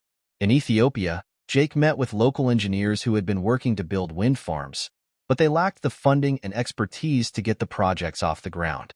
This was where SolarLink could make a real difference. While in Ghana, Jake and his team visited a remote village where a solar array had been installed but hadn't been able to deliver consistent power to homes. The solar panels were there, but without proper battery storage and energy-efficient systems to manage power during the night, the energy wasn't being fully utilized. It was a classic example of the challenges rural communities in Africa faced. Solar energy was often generated, but the infrastructure to store and distribute it was lacking. At a community meeting, Jake addressed the village leaders. The solution is not just to install solar panels or wind turbines, it's about creating a comprehensive system that works for you. A system where we pair renewable energy with the right storage solutions and microgrids that can adapt to your needs. The community was intrigued, but also skeptical. They had been promised many things in the past: foreign aid, solar panels, and other technology, only to see projects falter when the logistics became too complicated or when the systems couldn't stand the test of time. Jake had seen this before. SolarLink's success in Brazil and India had been built not only on technology but on partnerships with local communities. Jake understood that it wasn't enough to just show up with solar panels and turbines. They had to build relationships, train local technicians, and ensure that communities could maintain and expand their energy systems on their own. The team began planning for community-led training programs.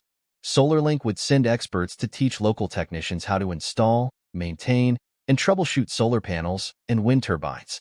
The goal was to ensure that energy independence didn't just come from external help, it had to come from within the community itself. Just as SolarLink was preparing to move forward with its African expansion, Jake received a surprising call. Satya Nadella, the CEO of Microsoft, was on the line. "Jake," Satya began, his voice steady, "I've been following your work, and I think we can do something big together. We have a vision for AI-powered energy management systems, and I believe we can integrate this with SolarLink's hybrid systems. The goal is to make energy distribution smarter, more efficient, and more sustainable." Jake paused, surprised by the call. Microsoft, with its cloud computing and artificial intelligence capabilities, was a tech giant far removed from the energy sector. But in recent years, they had made major strides in sustainability, including an ambitious plan to become carbon negative by 2030. "I'm listening," Jake replied. "We're looking to integrate AI and data analytics into the management of energy systems, especially in regions with unreliable grids like sub-Saharan Africa. By using AI, we can predict energy demand, optimize energy storage, and ensure that solar and wind energy are used as efficiently as possible." Jake saw the potential immediately. With Microsoft's AI capabilities and SolarLink's renewable energy systems, they could create smart microgrids, systems that would not only provide power but could adapt in real time to changing energy demands. In rural areas where energy access was often sporadic, this would be revolutionary. The partnership could also bring much-needed resources to SolarLink's efforts in Africa, making energy access smarter and more adaptable to the unique needs of each community. By the time Jake, Claire, and Lily returned to the U.S., they had a comprehensive strategy in place for sub-Saharan Africa. They had secured financial backing from the World Bank, Microsoft, and a number of local governments, and they were ready to begin installing the first AI-powered SolarLink wind hybrid systems in Ghana and Kenya.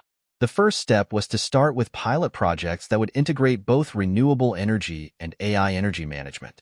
Microsoft's AI technology would help manage the flow of energy from both wind and solar, ensuring that excess energy was stored efficiently and that demand was met without waste. Meanwhile, SolarLink's hybrid systems would provide clean, reliable energy where it was needed most. But Jake knew that the true measure of success would not come from the technology alone. It would come from how well the communities could adapt, learn, and grow with the systems. SolarLink isn't just about providing technology, Jake said in a meeting with the team. It's about building relationships and ensuring that communities can take ownership of their energy future. We want to empower people, not just with electricity, but with the knowledge and tools they need to create their own sustainable futures. With the African pilot projects underway, SolarLink's vision was expanding into uncharted territory. The integration of AI-powered microgrids and hybrid energy systems was garnering attention not only from international development organizations, but also from governments and private companies. The world was watching, and Jake knew that the success of these projects could be the spark that ignited a larger global movement. The excitement wasn't just about solving Africa's energy crisis. The ripple effect of SolarLink's success in Kenya and Ghana could shape the future of energy access in other underserved regions of the world. With every successful installation, there was an opportunity to demonstrate that decentralized, renewable energy wasn't just a distant dream. It was already here, making a real difference. But with all the new attention, the stakes were higher than ever. SolarLink had become more than just a startup. It was now a global player in the energy revolution. The pressure to maintain momentum, scale operations, and deliver on the promises they had made was mounting. One unexpected source of support came from the U.S. government. Jake had been invited to a meeting with Secretary of Energy, Samuel Reed, who had been following SolarLink's progress closely. Secretary Reed had a vision of energy independence for the U.S., which included not only renewable energy but also the development of energy infrastructure in underserved areas, particularly in rural America and the Caribbean. "We've been watching your work, Jake," Secretary Reed said as he welcomed him into his office in Washington, D.C. "What you've done in Brazil, India, and Africa is inspiring. It's a model we can replicate here at home, especially in places where people still rely on outdated grids or have no access to electricity." Jake leaned forward, listening intently. The idea of expanding their impact within the U.S. was new, but it made sense. Many rural communities in the Appalachian Mountains, Alaska, and Puerto Rico still suffered from unreliable or non-existent access to electricity. The Caribbean, in particular, had been hit hard by hurricanes, leaving entire islands without power for months at a time. "We believe the time has come for a major investment in decentralized energy solutions," Secretary Reed continued. SolarLink's hybrid systems could provide the perfect solution for isolated communities that need power. And if we can prove this model works in the U.S., it will be a strong case for global implementation. Jake felt the weight of the conversation. This wasn't just about international development anymore. SolarLink had the potential to change the energy landscape at home and abroad, but it would require an entirely new level of coordination. "I'm on board," Jake replied, "but we'll need a full partnership, government, local utilities, and community organizations. It can't just be about tech. It has to be about empowering local people, training local leaders, and ensuring that these systems are sustainable long-term." The first step in their U.S. expansion came in the form of a pilot project in Puerto Rico. The island had been devastated by Hurricane Maria in 2017, leaving millions without power for months. Although there had been efforts to rebuild the grid, many communities remained vulnerable to future storms. In many rural areas, the grid infrastructure was still weak, and many homes lacked access to reliable electricity. Jake and his team arrived in Puerto Rico in early summer, ready to begin the installation of SolarLink wind hybrid systems. They focused on one of the most underserved communities on the island, a small village in the mountainous region of Barranquitas. Without electricity, families relied on diesel generators, which were costly and harmful to the environment. The local mayor, Rosario Vega, welcomed Jake and his team with open arms. "We're desperate for a solution," she said, shaking Jake's hand. "Our people have lived through so much hardship. What you're doing could change everything." The challenge in Puerto Rico wasn't just technical, it was logistical. The island's steep, rugged terrain presented significant obstacles for transporting the solar panels, wind turbines, and energy storage equipment. But Jake knew that this was precisely the type of challenge that SolarLink was built to tackle. They weren't just installing energy systems, they were transforming communities. Over the course of the next few months, the team worked closely with local engineers, contractors, and community members. Together, they installed solar panels, wind turbines, and Tesla Powerwalls that would store energy for use at night. In addition to the technology, the team provided training programs to ensure the community could maintain and expand the systems on their own. As the systems came online, the impact was immediate. For the first time in years, the village of Barranquitas had access to reliable electricity. The lights came on at dusk, and homes no longer had to rely on dangerous and polluting diesel generators. The community center, which had been closed for years due to lack of power, was now bustling with activity. It became a hub for education, social events, and even a small business incubator, all powered by clean energy. Mayor Rosario Vega stood in front of the newly energized community center, her eyes welling up with tears as she addressed the crowd. "This is a new beginning for us," she said. "We've always dreamed of a future where our children wouldn't have to leave their homes in search of opportunity. Now, thanks to SolarLink and its partners, that future is here." Jake was overcome with emotion as he watched the community embrace the change. It wasn't just the lights. It was the sense of hope and possibility that the energy provided. This was the true power of renewable energy. It wasn't just about infrastructure. It was about creating the foundation. With the success of the Puerto Rico pilot, SolarLink now had a proven model for scaling renewable energy in communities that were not only underserved but often devastated by natural disasters. The U.S. government was already discussing the possibility of rolling out similar projects in rural communities across the Appalachian region, Alaska, and other areas vulnerable to natural disasters. But Jake knew that SolarLink's journey was far from over. The true vision had always been a global energy network, one that connected communities from Africa to Latin America to the Caribbean to the U.S. Each community would be empowered to generate and manage their own energy, creating a world where access to electricity wasn't a privilege but a fundamental right. The success in Puerto Rico, the ongoing work in Africa, and the partnerships with Microsoft and the World Bank were just the beginning. The vision of a global decentralized energy network was closer than ever to becoming a reality. Jake and his team were no longer just pushing the boundaries of what was possible.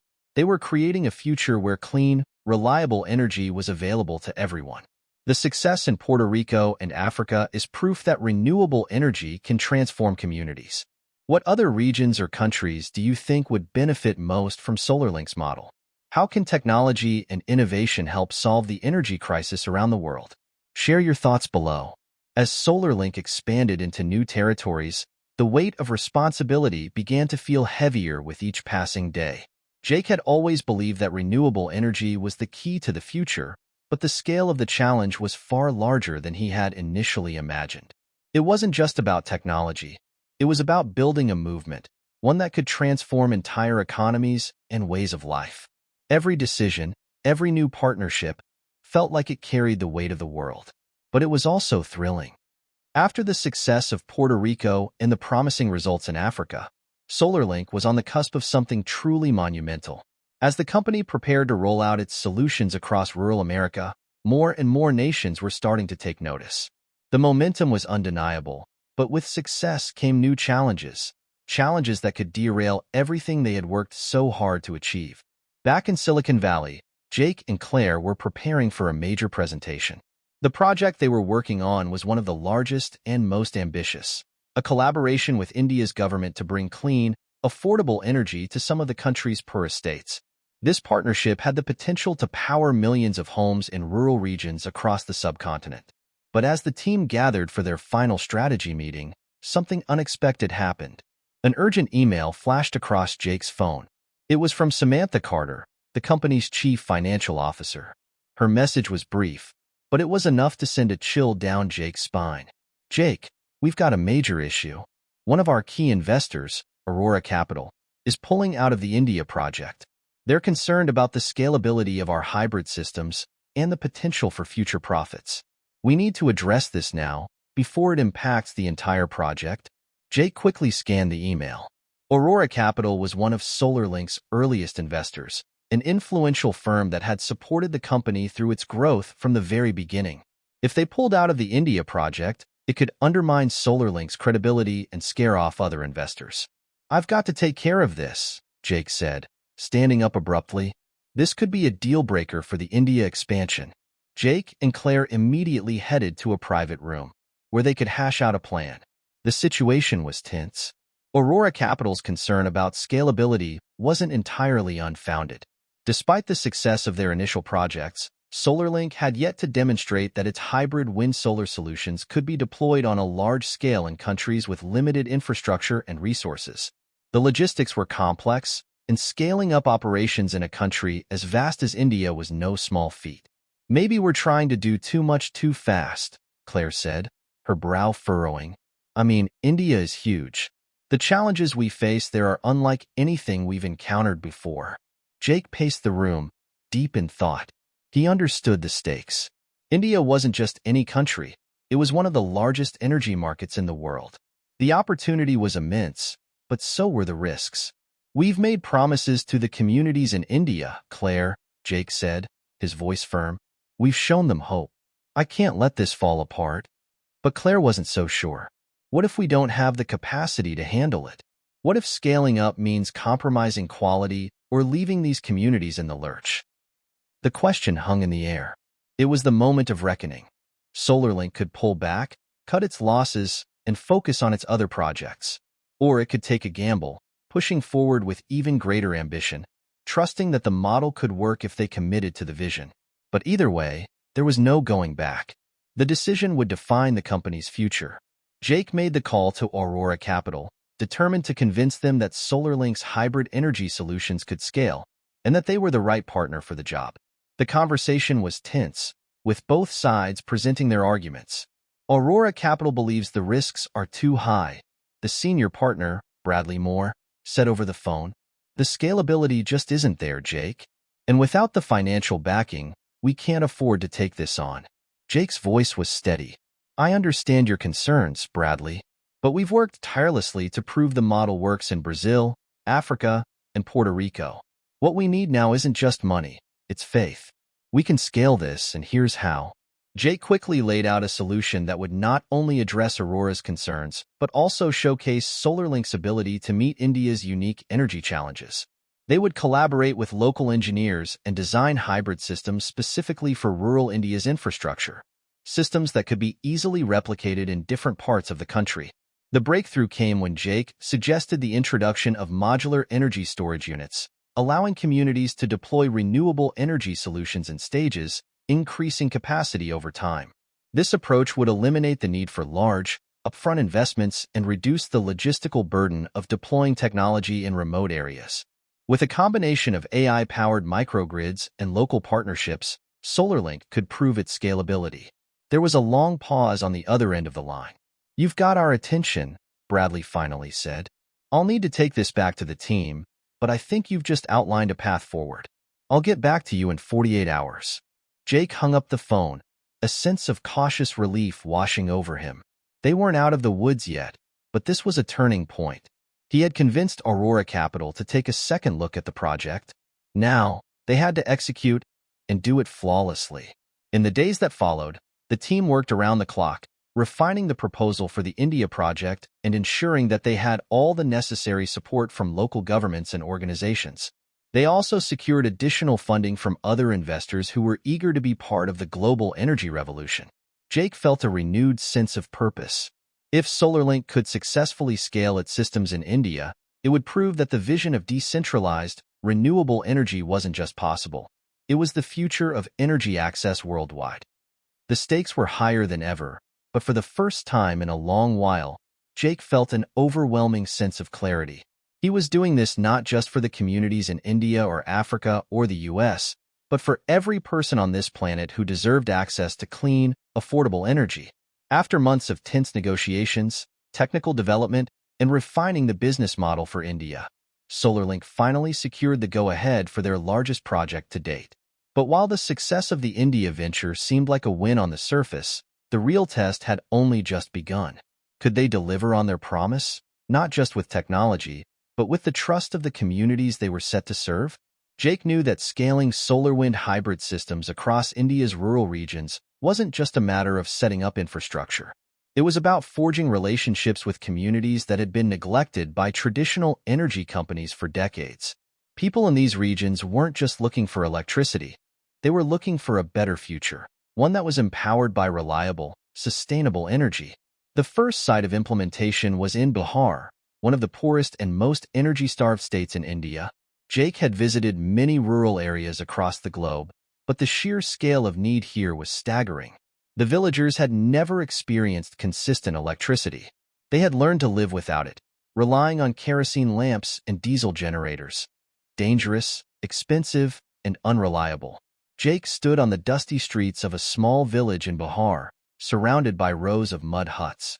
The air was thick with heat and dust, and the sounds of children playing echoed through the village as women washed clothes in the river. It was the picture of resilience, but also of deprivation. As Jake and his team set up the first SolarLink hybrid system, he felt a sense of urgency. The technology had to work. But beyond that, the villagers had to believe in it. They had to trust that this wasn't just another foreign company promising things they could never deliver. "People are wary," said Suresh Kumar, the village headman, a man in his late 40s with deep-set eyes and the look of someone who had fought for every inch of his life. "We've had promises before. We've seen big companies come and go. What's different about you?" Jake smiled and met his gaze directly. "What's different is that we're here for the long haul, Suresh. We're not just installing equipment and leaving. We're here to build something that lasts. For your children. For your future." Suresh nodded slowly. "I've heard that before, but I'll see it with my own eyes." The first few weeks of installation went smoothly. The team worked day and night, setting up solar panels, wind turbines, and energy storage systems. But just as things seemed to be on track, disaster struck. A powerful monsoon storm rolled in from the coast, stronger than anyone had anticipated. The winds were fierce, the rain relentless, and the hybrid energy system, still in its early stages, was vulnerable. One of the wind turbines malfunctioned, causing a short circuit in the system's electrical grid. By the time the storm passed, the damage was done. The system was offline, and the villagers were left without the electricity they had been promised. The fear in their eyes was palpable. Jake received the call from Suresh late that night. "Jake, the system is down," Suresh said, his voice filled with frustration and doubt. "You said it would work, but now we're back to where we started. There's no power here. What happened?" Jake's heart sank. This wasn't just about the technology, it was about the community's trust. One failure could undo everything. "I'm coming tomorrow," Jake replied, trying to sound confident. "We'll fix this. Don't worry." The next morning, Jake and his team rushed to the site. The damage was significant, but not irreparable. The wind turbine had been knocked loose by the storm's high winds, causing a malfunction that disrupted the grid. As the repair work began, Jake met with the villagers, including Suresh, to explain what had happened. He was honest about the issues they faced but emphasized that these setbacks were part of the process. "No system is perfect, and we're learning just as much as you are," Jake said, his voice steady. "But we are committed to making this work. We'll fix this, and we'll make sure it's stronger next time." It wasn't an easy conversation. Some villagers were angry. Others were skeptical. But Suresh, who had once seemed deeply distrustful, stepped forward and nodded. "We all want this to work," he said. "But you have to prove it to us. We're not just going to wait and hope. Show us that you can make it better." The next few days were critical. Jake's team worked tirelessly to fix the system, upgrading the turbine and reinforcing the grid. It wasn't just about repairing a machine. It was about restoring hope. Every conversation with the villagers became an opportunity to show them that SolarLink was more than just a company. It was a partner. After several days of hard work, the system was finally back online.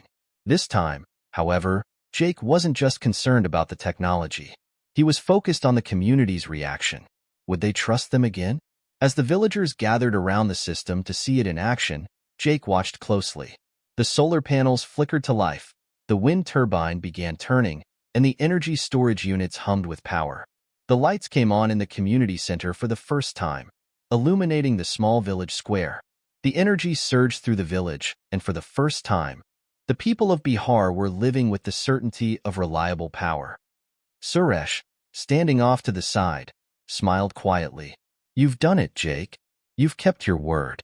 But Jake knew that this moment was just the beginning. The real challenge was not just about technology. It was about building a future where communities were active participants in their energy journey, not passive recipients. With the system in Bihar running smoothly, Jake and his team shifted focus to other villages.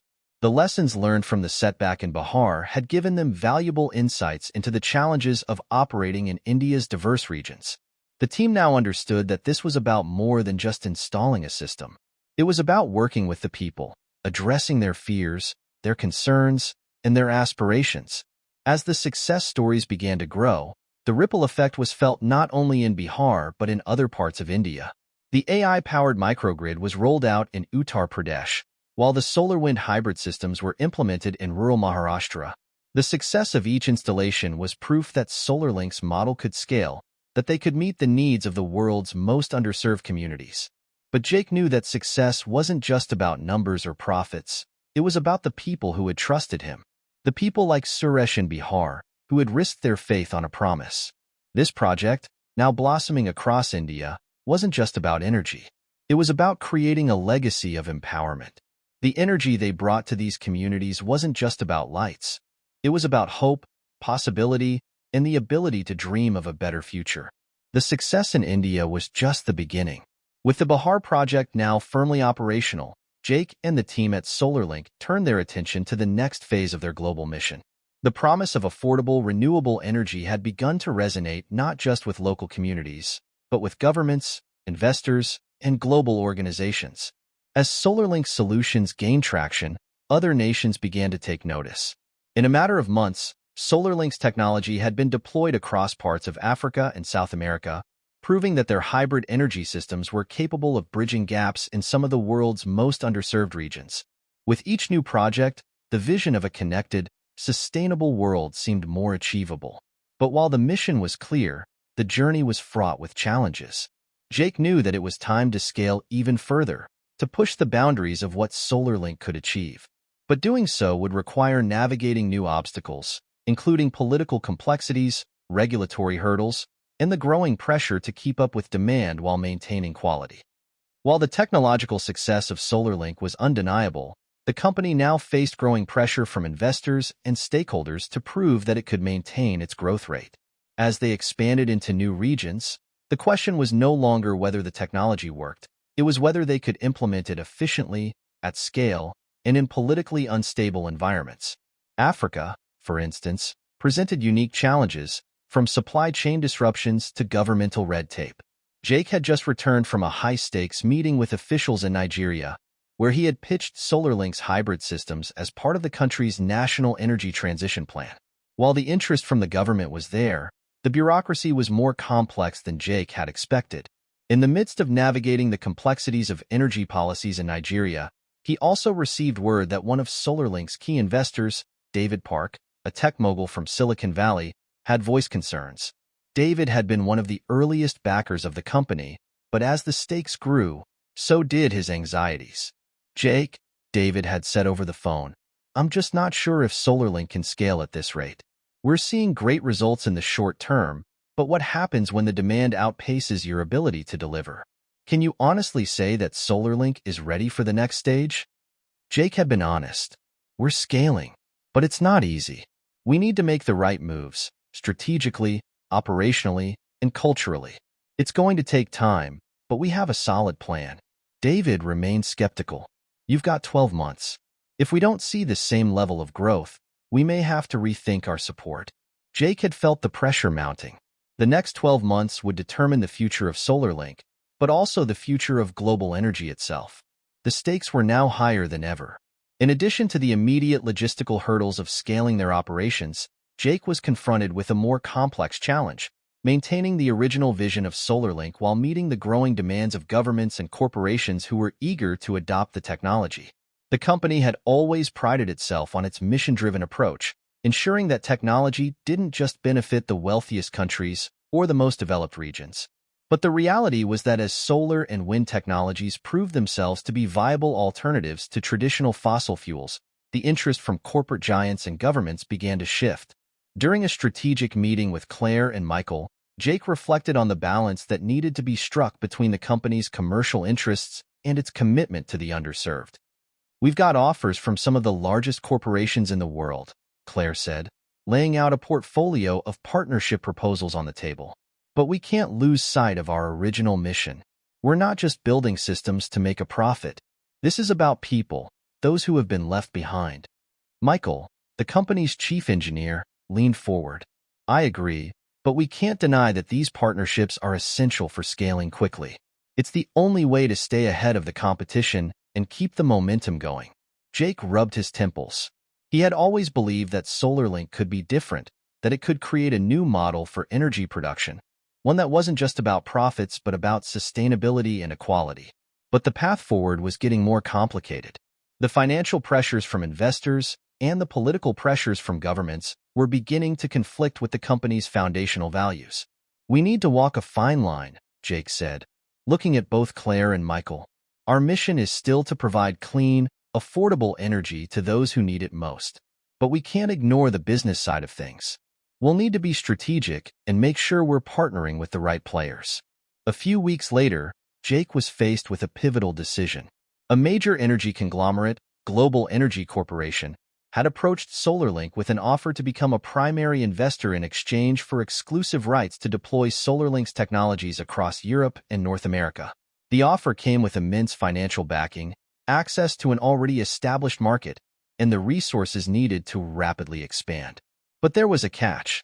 The deal required SolarLink to prioritize corporate interests over its community-driven mission. In short, the deal would have meant scaling up the business in a way that would exclude certain regions like Africa and India, which the corporation didn't view as profitable in the short term. The decision weighed heavily on Jake. The financial security and resources the deal would bring could help SolarLink grow exponentially. But it would also mean compromising on the company's original values, the very values that had driven the company's success in the first place. Jake spent several sleepless nights thinking about it. He called Claire and Michael into his office one evening to discuss it. "I've been thinking," Jake began, "and this is the hardest decision I've had to make. Do we take the money, the scale, and the resources? Or do we stay true to our mission, even if it means we'll grow more slowly?" Michael, ever the pragmatist, replied, "The reality is, we need resources to scale. We can't change the world if we don't have the means to make an impact. But we have to make sure we don't lose our soul in the process." Claire paused before speaking. "Jake, the communities we're serving need us. But if we take this deal, we can impact so much more. Global Energy Corporation has the infrastructure to bring this technology to millions of people in need, faster. It's not perfect, but maybe it's the bridge we need." Jake's heart raced. The stakes were higher than ever. His answer wasn't clear, but the time to decide was running out. Jake's mind was a whirlwind of possibilities, each one bringing both excitement and unease. The decision before him wasn't just a business choice. It was a philosophical one. What was the true measure of success? Was it the amount of money raised, the number of systems deployed, or the lives impacted? It was clear that to make a difference in the world, SolarLink needed to grow. But at what cost? As he sat in his office overlooking the San Francisco skyline, Jake pondered the weight of his choices. The meeting with Global Energy Corporation had been intense, and their offer was undeniably attractive. Massive funding, access to markets in Europe and North America, and a partnership with a company that had the infrastructure to implement the solar-wind hybrid systems at an unprecedented scale. But their stipulation, that SolarLink would need to pull back from serving regions like Africa and India, focusing instead on more profitable markets, felt like a betrayal of everything he had worked for. He leaned back in his chair, rubbing his temples. The commitment to underserved communities had been the driving force behind SolarLink's success. They had fought for years to develop affordable, renewable energy solutions that didn't just benefit the wealthy or the powerful but helped the people most in need. The villages in Bihar, the communities in Africa, the families in South America, they all relied on SolarLink to keep the promise of a brighter future alive. Could Jake really walk away from them? As if to add to the pressure, David Park, the major investor who had been so instrumental in SolarLink's rise, called him for an update. "Jake, I'm not going to sugarcoat this," David said, his voice as direct as always. "We're all watching this decision closely. The offer from Global Energy Corporation is a game changer. It could put us at the forefront of the global energy revolution. But you've got to understand, if you turn it down, we may be in trouble. The funding you need to scale is not going to come from angel investors anymore. If we don't take this leap, there might not be a second chance." Jake's heart sank. The pressure was mounting on every side. But he knew one thing for sure. He couldn't make a decision based solely on financial gain. He had to think about what kind of company SolarLink was, and what it could become. Late one night, Jake walked out onto the balcony of his apartment. The air was crisp, the city lights sparkling below like a sea of stars. He thought back to the long hours spent working on the hybrid energy systems, the countless failures, and the moments of success. He thought of the people they had helped, families in Bihar who now had light in their homes for the first time, villages in Africa where children could study at night without worrying about toxic fumes from kerosene lamps, and the entire community in India who had embraced the idea of renewable energy as a way of life. Then, he thought about his own family. He thought about how his mother, always a constant source of support, had asked him, after every big decision, "What kind of legacy do you want to leave behind?" That was the question that kept echoing in his mind. The answer wasn't in the numbers, the deals, or the markets. The answer was in the people, the children in Bihar, the farmers in Uganda, the families in South America. He could see their faces, hear their voices, and feel the hope that SolarLink had brought into their lives. Jake realized that the question wasn't whether SolarLink could scale. It was whether SolarLink could scale with integrity, without compromising its core mission. The next morning, Jake called an emergency meeting with the entire SolarLink leadership team. Claire, Michael, and several key stakeholders sat around the table, each person aware of the importance of this moment. The tension in the room was palpable.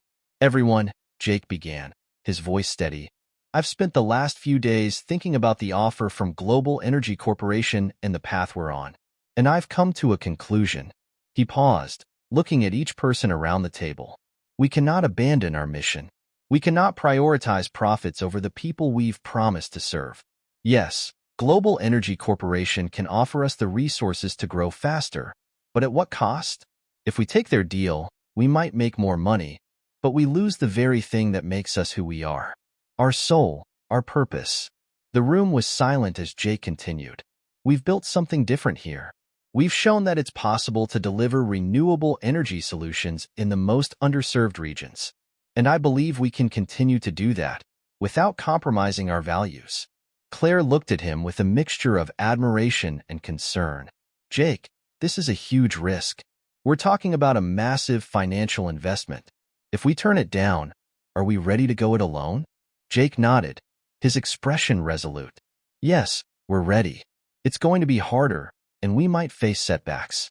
But I believe that SolarLink was built to challenge the system, not to join it. We need to continue doing what we do best, empowering communities, changing lives, and building a future where clean, affordable energy is a right, not a privilege." Michael, ever the realist, spoke up. "You're right, Jake. We've never been about following the easy path. But we need a plan, a clear strategy on how to scale without sacrificing our values." Jake smiled. "We've always had a plan. It's just time to take the next step." With the decision made, Jake and the leadership team worked tirelessly to restructure SolarLink's approach. They would focus on expanding their footprint in regions that had been traditionally overlooked, with an emphasis on Africa, India, and South America. The company would forge strategic partnerships with local governments, NGOs, and social enterprises, ensuring that the energy solutions they provided were not just financially sustainable, but also socially impactful. One of the most critical aspects of their strategy would be building local supply chains, which would reduce dependency on outside investors and allow the company to retain more control over its operations. They would also continue to invest in technology innovation, making their systems even more affordable and scalable. SolarLink's commitment to transparency and community engagement would remain at the forefront of its mission.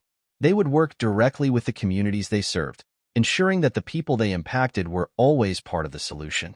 The company would also continue to be a voice for renewable energy advocacy, pushing for policies that supported sustainable practices and energy equity. 6 months later, Jake stood in front of a crowded conference hall in Berlin, where SolarLink was being recognized as one of the leading innovators in renewable energy. He had just delivered a powerful speech about the company's mission, highlighting the progress they had made in Africa, India, and South America. The applause was deafening, but what mattered most was that Jake knew SolarLink had made the right choice. They were changing the world, one village, one community, one home at a time. The months following SolarLink's decision to stay true to its mission were both exhilarating and daunting. Jake, Claire, and Michael had built a bold new strategy, and now it was time to execute it. The path ahead was full of obstacles, but there was an undeniable sense of purpose guiding them. They were not only transforming the global energy landscape, they were proving that business success could coexist with social responsibility. Africa became the focal point of SolarLink's expansion. With its vast rural areas in desperate need of clean, sustainable energy, the continent was both a challenge and an opportunity. Kenya, Uganda, and Nigeria were among the first countries to fully embrace SolarLink's solar-wind hybrid systems, and soon, other nations followed suit. As Jake had hoped, the company's focus on local partnerships proved to be a game-changer. SolarLink worked directly with local governments, NGOs, and community organizations to ensure that their energy solutions were not just imported technologies, but integrated into the local economies and societies. They trained local engineers, employed community members, and provided sustainable energy sources that were both affordable and efficient. But the challenges were not just logistical. SolarLink had to prove to governments and financial institutions that their model could work, that renewable energy wasn't just a luxury for wealthier nations, but a necessity for global development. It was a fight on multiple fronts: financial, political, and social. One of the most crucial moments came when SolarLink had the opportunity to partner with the United Nations on a new initiative aimed at bringing clean energy to the rural populations of sub-Saharan Africa. The UN had been pushing for sustainable solutions to combat both energy poverty and the devastating effects of climate change, and SolarLink's technology was a perfect fit. But the competition was fierce. There were many other companies offering similar technologies, all vying for a chance to work with the UN. Jake found himself back in New York for a meeting with a key UN official, Sofia Dela Cruz, who had been following SolarLink's progress closely. "Jake," Sofia began, as they sat across from each other in a sleek conference room, "I've been impressed by your company's track record, especially in terms of your community-focused approach. But there's still a lot of skepticism out there. We're looking for a partner who can not only deliver technology, but also integrate into local cultures and economies." Jake leaned forward, his voice steady but passionate. "Sophia, that's exactly why SolarLink is the right choice. We don't just bring technology, we bring solutions that work for the people. We focus on sustainability at every level: financial, environmental, and social. Our systems empower local communities to be self-sufficient and to drive their own development." Sophia nodded thoughtfully. "But the question remains, Jake, can you scale? Can you provide that level of service to millions of people, and can you do it fast enough to meet the growing demand?" Jake felt a spark of determination. He thought back to the early days of SolarLink, when scaling had felt impossible. They had built from the ground up, slowly proving that renewable energy could work in even the most challenging environments. "We don't need to scale in the way the big corporations do," Jake said. "We scale by empowering communities, by working alongside them, not just selling them a product. We're not trying to dominate the market. We're trying to give people the tools they need to transform their own lives." The meeting went on for hours, and at the end, Sophia gave a nod of approval. "You've made your case, Jake. We'll be in touch soon, but I'm optimistic." Back in San Francisco, The news came that SolarLink had been selected for a major UN-backed project that would bring renewable energy to 10 million people in sub-Saharan Africa over the next 5 years. The project was a game-changer for SolarLink, but it also came with immense pressure. The stakes were higher than ever.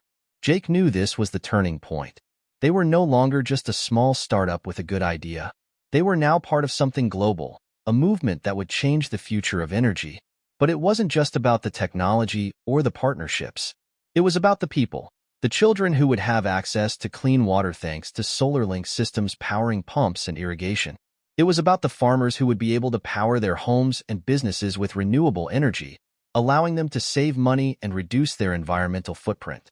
It was about the villages that could finally connect to the world, using solar-powered networks to access education, healthcare, and job opportunities.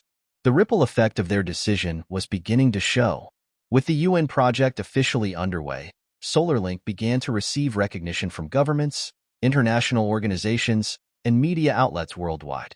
They were being invited to global summits, interviewed by top-tier media outlets, and even courted by some of the largest venture capital firms in the world. But Jake and his team remained focused on their core mission. They had resisted the temptation to sell out for profit, and now, they were reaping the rewards, not in financial terms, but in the impact they were making. As SolarLink's footprint expanded, so did the internal growth of the company. Michael and Claire were instrumental in developing more efficient systems and operations to manage the rapid scale. They hired dozens of new employees, from engineers to community engagement specialists, and built strong teams across Africa, Asia, and South America. The company was transforming from a scrappy startup into a global force for good. Jake had always believed in the idea of impact over profit, but now, as he looked back on everything SolarLink had accomplished, he understood the deeper truth. True success comes when you stay grounded in your values. The business would face inevitable setbacks and failures, but as long as they stayed focused on the people they were serving, on the communities that depended on them, they would find a way forward. One evening, while walking through the headquarters, Jake stopped by a newly framed photo hanging on the wall, a picture of a small school in Bihar with children studying under the soft glow of solar-powered lights. He smiled, knowing that every step, every challenge, every decision had been worth it. They had built something that was bigger than all of them. And as long as they kept that focus on the people they served, there was no limit to the change they could bring. The day SolarLink's project in sub-Saharan Africa was officially launched, Jake stood in front of a gathering of local officials, representatives from the United Nations, and some of the most influential figures in the global renewable energy industry. The air was thick with anticipation. SolarLink's hybrid energy systems, designed for efficiency and low-cost operation, were about to change the lives of millions. But Jake knew, in his heart, that this wasn't just about energy, it was about hope. The electricity provided by SolarLink wasn't just going to power homes or schools. It was going to give people the freedom to build their futures. The ceremony took place in a small village in Uganda, one of the first regions to benefit from the UN partnership. Villagers gathered in the dusty square, watching eagerly as Jake stepped up to the podium. The familiar faces of community leaders, solar engineers, and local children were filled with excitement. There were smiles, but also tears. Tears that spoke of hardship, but also of hope. Hope that was now, quite literally, shining through the solar-powered lights adorning the walls of homes and schools. As Jake spoke, he reflected on the journey that had brought him here, from the days of working out of a small garage with Claire and Michael, to the hours spent designing systems that would work in the toughest conditions, to the decision to turn down the offer from Global Energy Corporation, which would have taken the company down a much easier but less meaningful path. Today, Jake said, his voice steady but filled with emotion, we are not just providing electricity. We are lighting the way for future generations. This is the beginning of something bigger than all of us. It's about creating opportunities for children to learn, for families to live more sustainably, and for communities to thrive. We are here because we believe that clean energy should be a right, not a privilege. The crowd erupted into applause, their voices echoing across the village. There, in that moment, Jake realized that SolarLink had become more than just a company. It had become a symbol of what was possible when business and humanity aligned. As SolarLink's success stories multiplied across Africa, Asia, and South America, they sparked a ripple effect. Governments that had been skeptical began to recognize the potential for renewable energy to solve critical challenges, from climate change to energy poverty.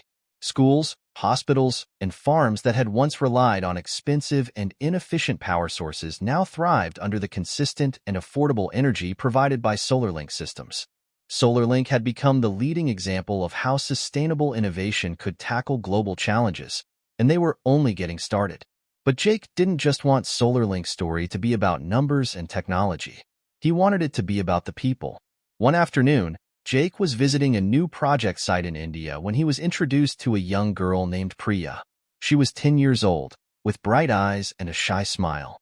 Priya's family had recently been able to access solar-powered lighting thanks to SolarLink systems. In the past, they had relied on kerosene lamps, which were not only costly but also hazardous to health.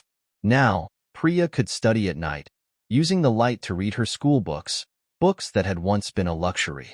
"Thank you for giving us light," Priya said, her voice small but filled with gratitude. "Now I can study and dream of becoming a teacher. I want to help other children just like me." Jake's heart swelled as he looked down at her. This moment, this connection, this change in a child's life, was the true measure of success. As SolarLink grew, Jake knew that the future of the company would not rest solely on his shoulders. He had always believed that leadership was about empowering others to step up, to take ownership, and to lead with purpose. As the company scaled, Jake took on more of a mentoring role, guiding his team through the growing pains of success while making sure they never lost sight of the values that had gotten them here.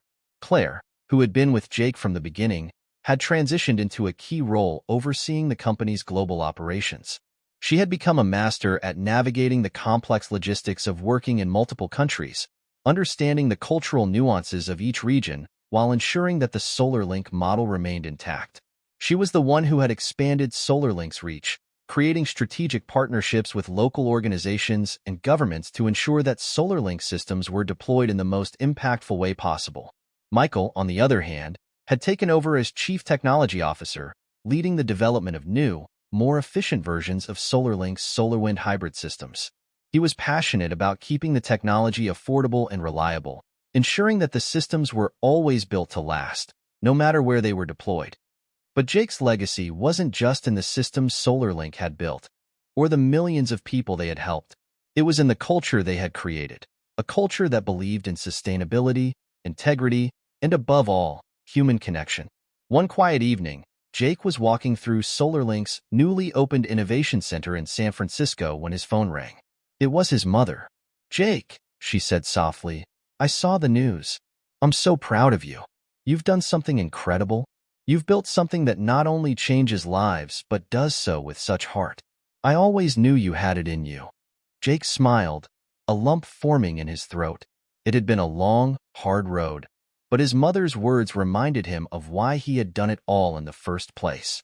The long nights, the difficult decisions, the moments of doubt, it had all led to this. And now, he had a legacy that he could be proud of. "I couldn't have done it without you, Mom," he said, his voice thick with emotion. "You've always believed in me. You showed me what it meant to live with purpose, to do things that matter. This is for you." The pride in his mother's voice was palpable as she replied, "And it's for the world, Jake. You've changed so many lives." Looking out across the sprawling city of San Francisco, Jake reflected on how far they had come. SolarLink was no longer just a small startup. It was a global pioneer in clean energy, with systems deployed across 3 continents, providing millions with access to sustainable power. But despite all the growth and recognition, Jake knew that this was just the beginning. The world was changing, and SolarLink had become a part of that change. And Jake, along with Claire, Michael, and the countless team members, partners, and communities that had made it all possible, was determined to keep pushing forward, to keep innovating, and to keep fighting for a world where clean energy was a right for all, not a privilege for the few. As Jake stood there, looking out over the city that had been the birthplace of SolarLink, he realized that he had achieved something far beyond what he had ever imagined when he first started. It wasn't just about success or recognition. It was about impact, the kind of impact that ripples through the lives of families, communities, and nations. And in that moment, Jake knew that the journey was not over. It was only just beginning. Jake's journey proves that true success comes from staying grounded in values, no matter how challenging the road may be. What do you think is the most important legacy a company can leave behind? Is it in the technology, the profits, or the lives changed? How do you think we can create more businesses with such a purpose-driven mindset? Let us know your thoughts.